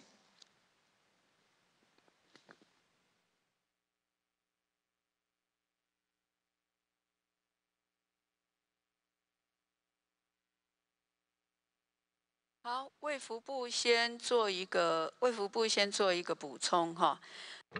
All right, Ministry of Health and Welfare. For the initial national report, it was specifically to the Department of Human Rights and Transitional Justice. Am I clear? Are you there, here today? If you're here, please raise your hand. Thank you. Go ahead. 谢谢委员的垂询哈，我是行政院人权及转型正义处的代表。I am the representative of Human Rights and Transitional Justice Office. This office is established in June 27th. And there is no dedicated human rights department, and there's not enough parallel or horizontal collaboration. So that's the reason why this office was established this year. So in order, our job not only includes horizontal collaboration, but also include NAP's monitoring. And we will monitor the implementation of human rights and monitoring the results of the implementation. And also for organizations which has already implemented human rights conventions, we will monitor the establishment of key performance indicators. And also the office will set up a common guidelines for the implementation and monitoring. And we will make sure that there's a mechanism in place to ensure the concluding observations and general comments are being conformed. And all related works will be completed by 2024. And as for our responsibility is different from National Human Rights Commission. Question by not answering, but that's okay. Another question to the Department of Human Rights and Transitional Justice. How do you plan to work with civil society and organizations, sorry, I'm speaking too fast. How do you plan to work with civil society and organizations or persons with disabilities in the implementation of this new National Human Rights Action Plan? Please.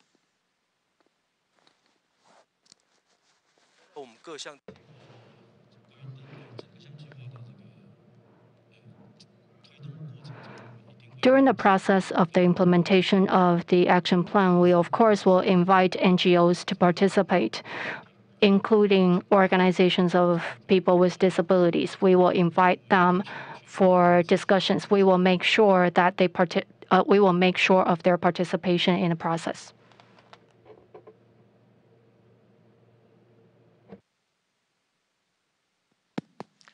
Thank you very much.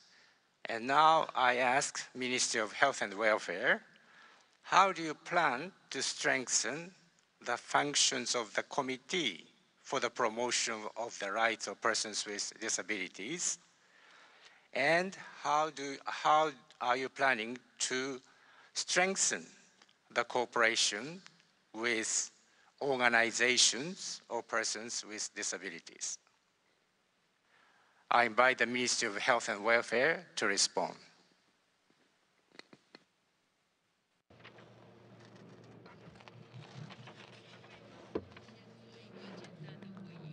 All right, a quick response to your question.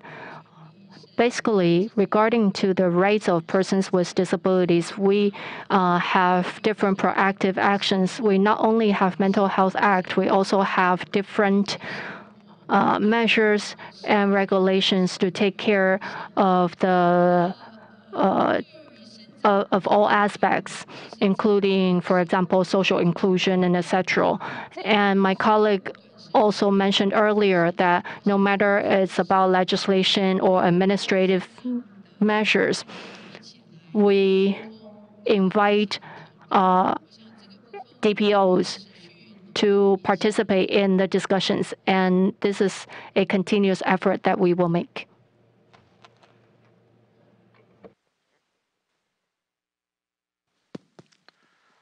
Thank you very much.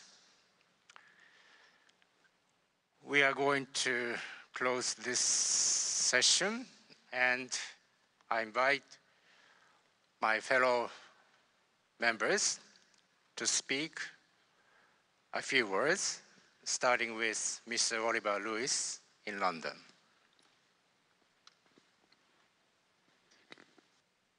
Thank you, Chair.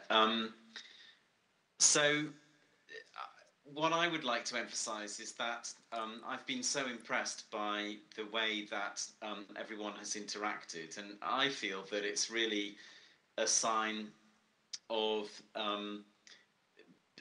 a peoples that respects democracy, human rights, and the rule of law, that there is an encouragement of and participation in a robust debate between government and civil society. And it's crucial that the International Review Committee has heard so many voices of persons with disabilities. And I imagine that speaking to an international committee may appear to be very scary, even though, of course, we're all really nice people. And it's not an easy task, but I think everyone has done an excellent job. And I have been very moved by many of the presentations, in particular the young people with disabilities themselves. And I feel that the future of disability rights in Taiwan is safe in their hands. Thank you very much to NGOs, especially to Covenants Watch, who played such an important convening role. I hope that the dialogue continues. Thank you everyone for your information in writing. Thank you if you have to go to your offices now and provide more information to us in writing. Thank you for your oral presentations, I've learned a lot, and I hope that our concluding observations published on Saturday will be helpful in advancing the rights of persons with disabilities in Taiwan. And I'm sorry that I had to participate on a remote basis this time, but I would love to meet you in Taiwan in the near future when it's easier to travel. So thank you very much indeed. Thank you. I invite Diane Richter. Thank you, Nagase. I had the privilege of being present in Taiwan for the first review. Like Oliver, I'm extremely sorry that I couldn't be with you this week because I know that being present would give an extra dimension to the information that we're gathering. But I must say that I am struck by the fact that things are moving forward. We will certainly have recommendations in our concluding observations, but I do feel that there's a level of sophistication in the information that's been provided to the committee that shows progress since the first review. Like Oliver, I think what really strikes me about this process is how it's proof of a strong democracy. In British tradition, there's a concept of the loyal opposition. And I think that what the government has really opened itself to by giving so much time to civil society organizations to participate in the process really is a sign of recognizing that speaking freely and being able to criticize government is an act of loyalty. It's an act of really strengthening democracy when a plurality of voices can be heard. And as Nagase had said earlier, even though there are limitations posed by having the review that is not part of the formal UN structure, being present in Taiwan, having so many organizations of persons with disabilities and other human rights organizations participating, provides a richness that could never happen in Geneva. So congratulations to all of you.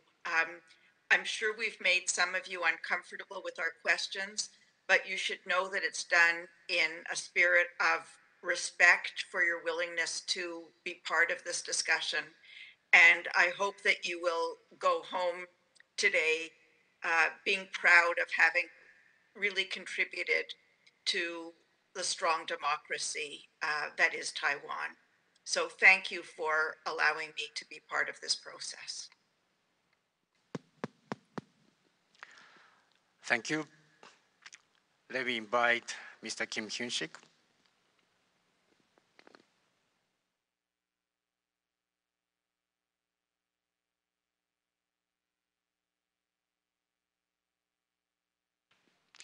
Thank you for the opportunity. Where all the brilliant speakers have said almost everything that I want to say, so that mine wouldn't be too long. But I want to make one observation, only one. I can make a number of observations. One is that I thought you could make more references to cross-cutting ministries cooperation. I hear that many things happening through other departments, education, foreign affairs, etc., but don't seem to be coordinating to promote CRPD together. I mean, it is part of expectation of the CRPD that there will be extensive cross-cutting ministry participation and cooperation. So please do work with other governments, but they also deal with people with disabilities in different ways. I want to compliment the government of Taiwan to really organizing undertaking this tremendous task and also mobilizing all the NGOs, civil society from all over Taiwan, and spending your precious time every afternoon to talk to us. That was really tremendous. I also wouldn't want to forget all the young people, supporters, volunteers, and technicians. They were ever so helpful. We can say many things about this, but I can only say CRPD is all about change, changing society, not just targeting or persons with disabilities, but everyone in society. Everything in society has to change. Law, policies, programs, and policies. You know that even disability workers working in the field can upset, abuse, exploit people with disabilities unwittingly. So that we have a long way to go. Let's go together to really bring about really good change the CRPD has directed. We all have the same roadmap to follow. Thank you, goodbye. See you again sometime, bye-bye.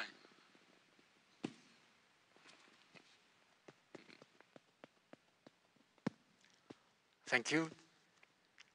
I invite Ms. Janet Ma.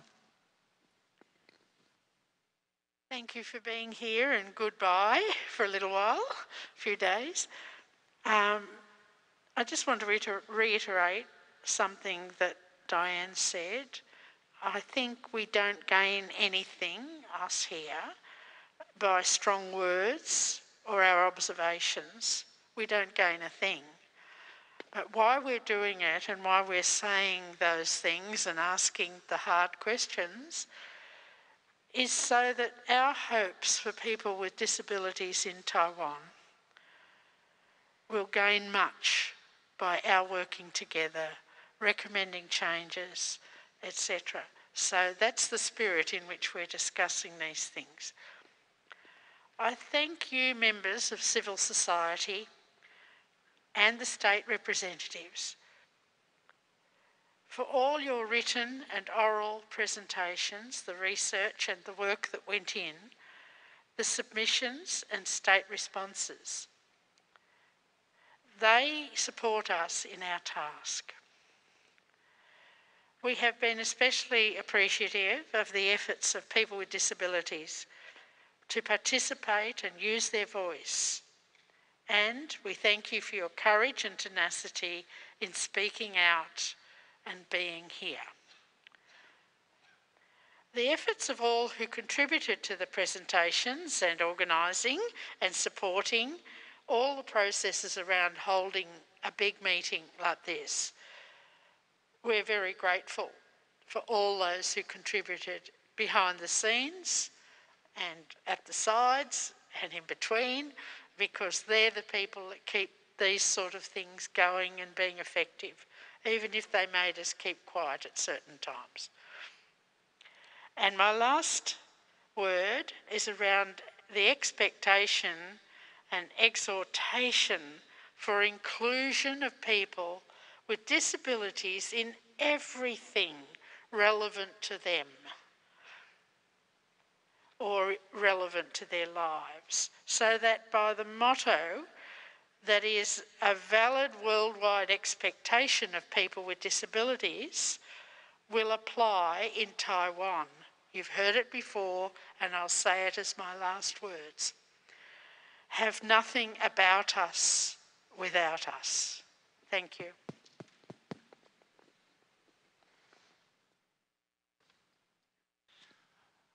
I have to start with something very practical.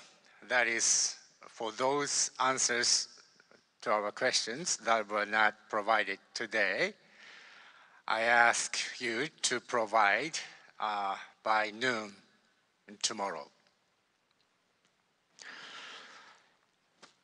I apologize to you because sometimes I had to interrupt you. I'm really sorry, I was rude. On the other hand, in order to conclude our sessions within reasonable time. Sometimes I had to do that, but still, I offer my sincere apology for my rudeness.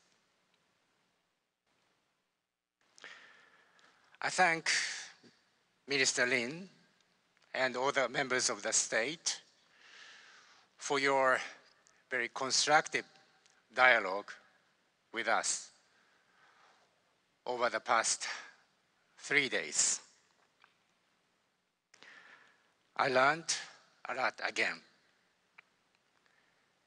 And as Janet was saying, I thank all those who made this second review possible. That includes captioners who are working right now. In Japan, normally I would really appreciate this because when I look in the eye, I get better understanding. And of course, sign language interpreters, another simultaneous interpretation, and of course, English, Chinese interpretation.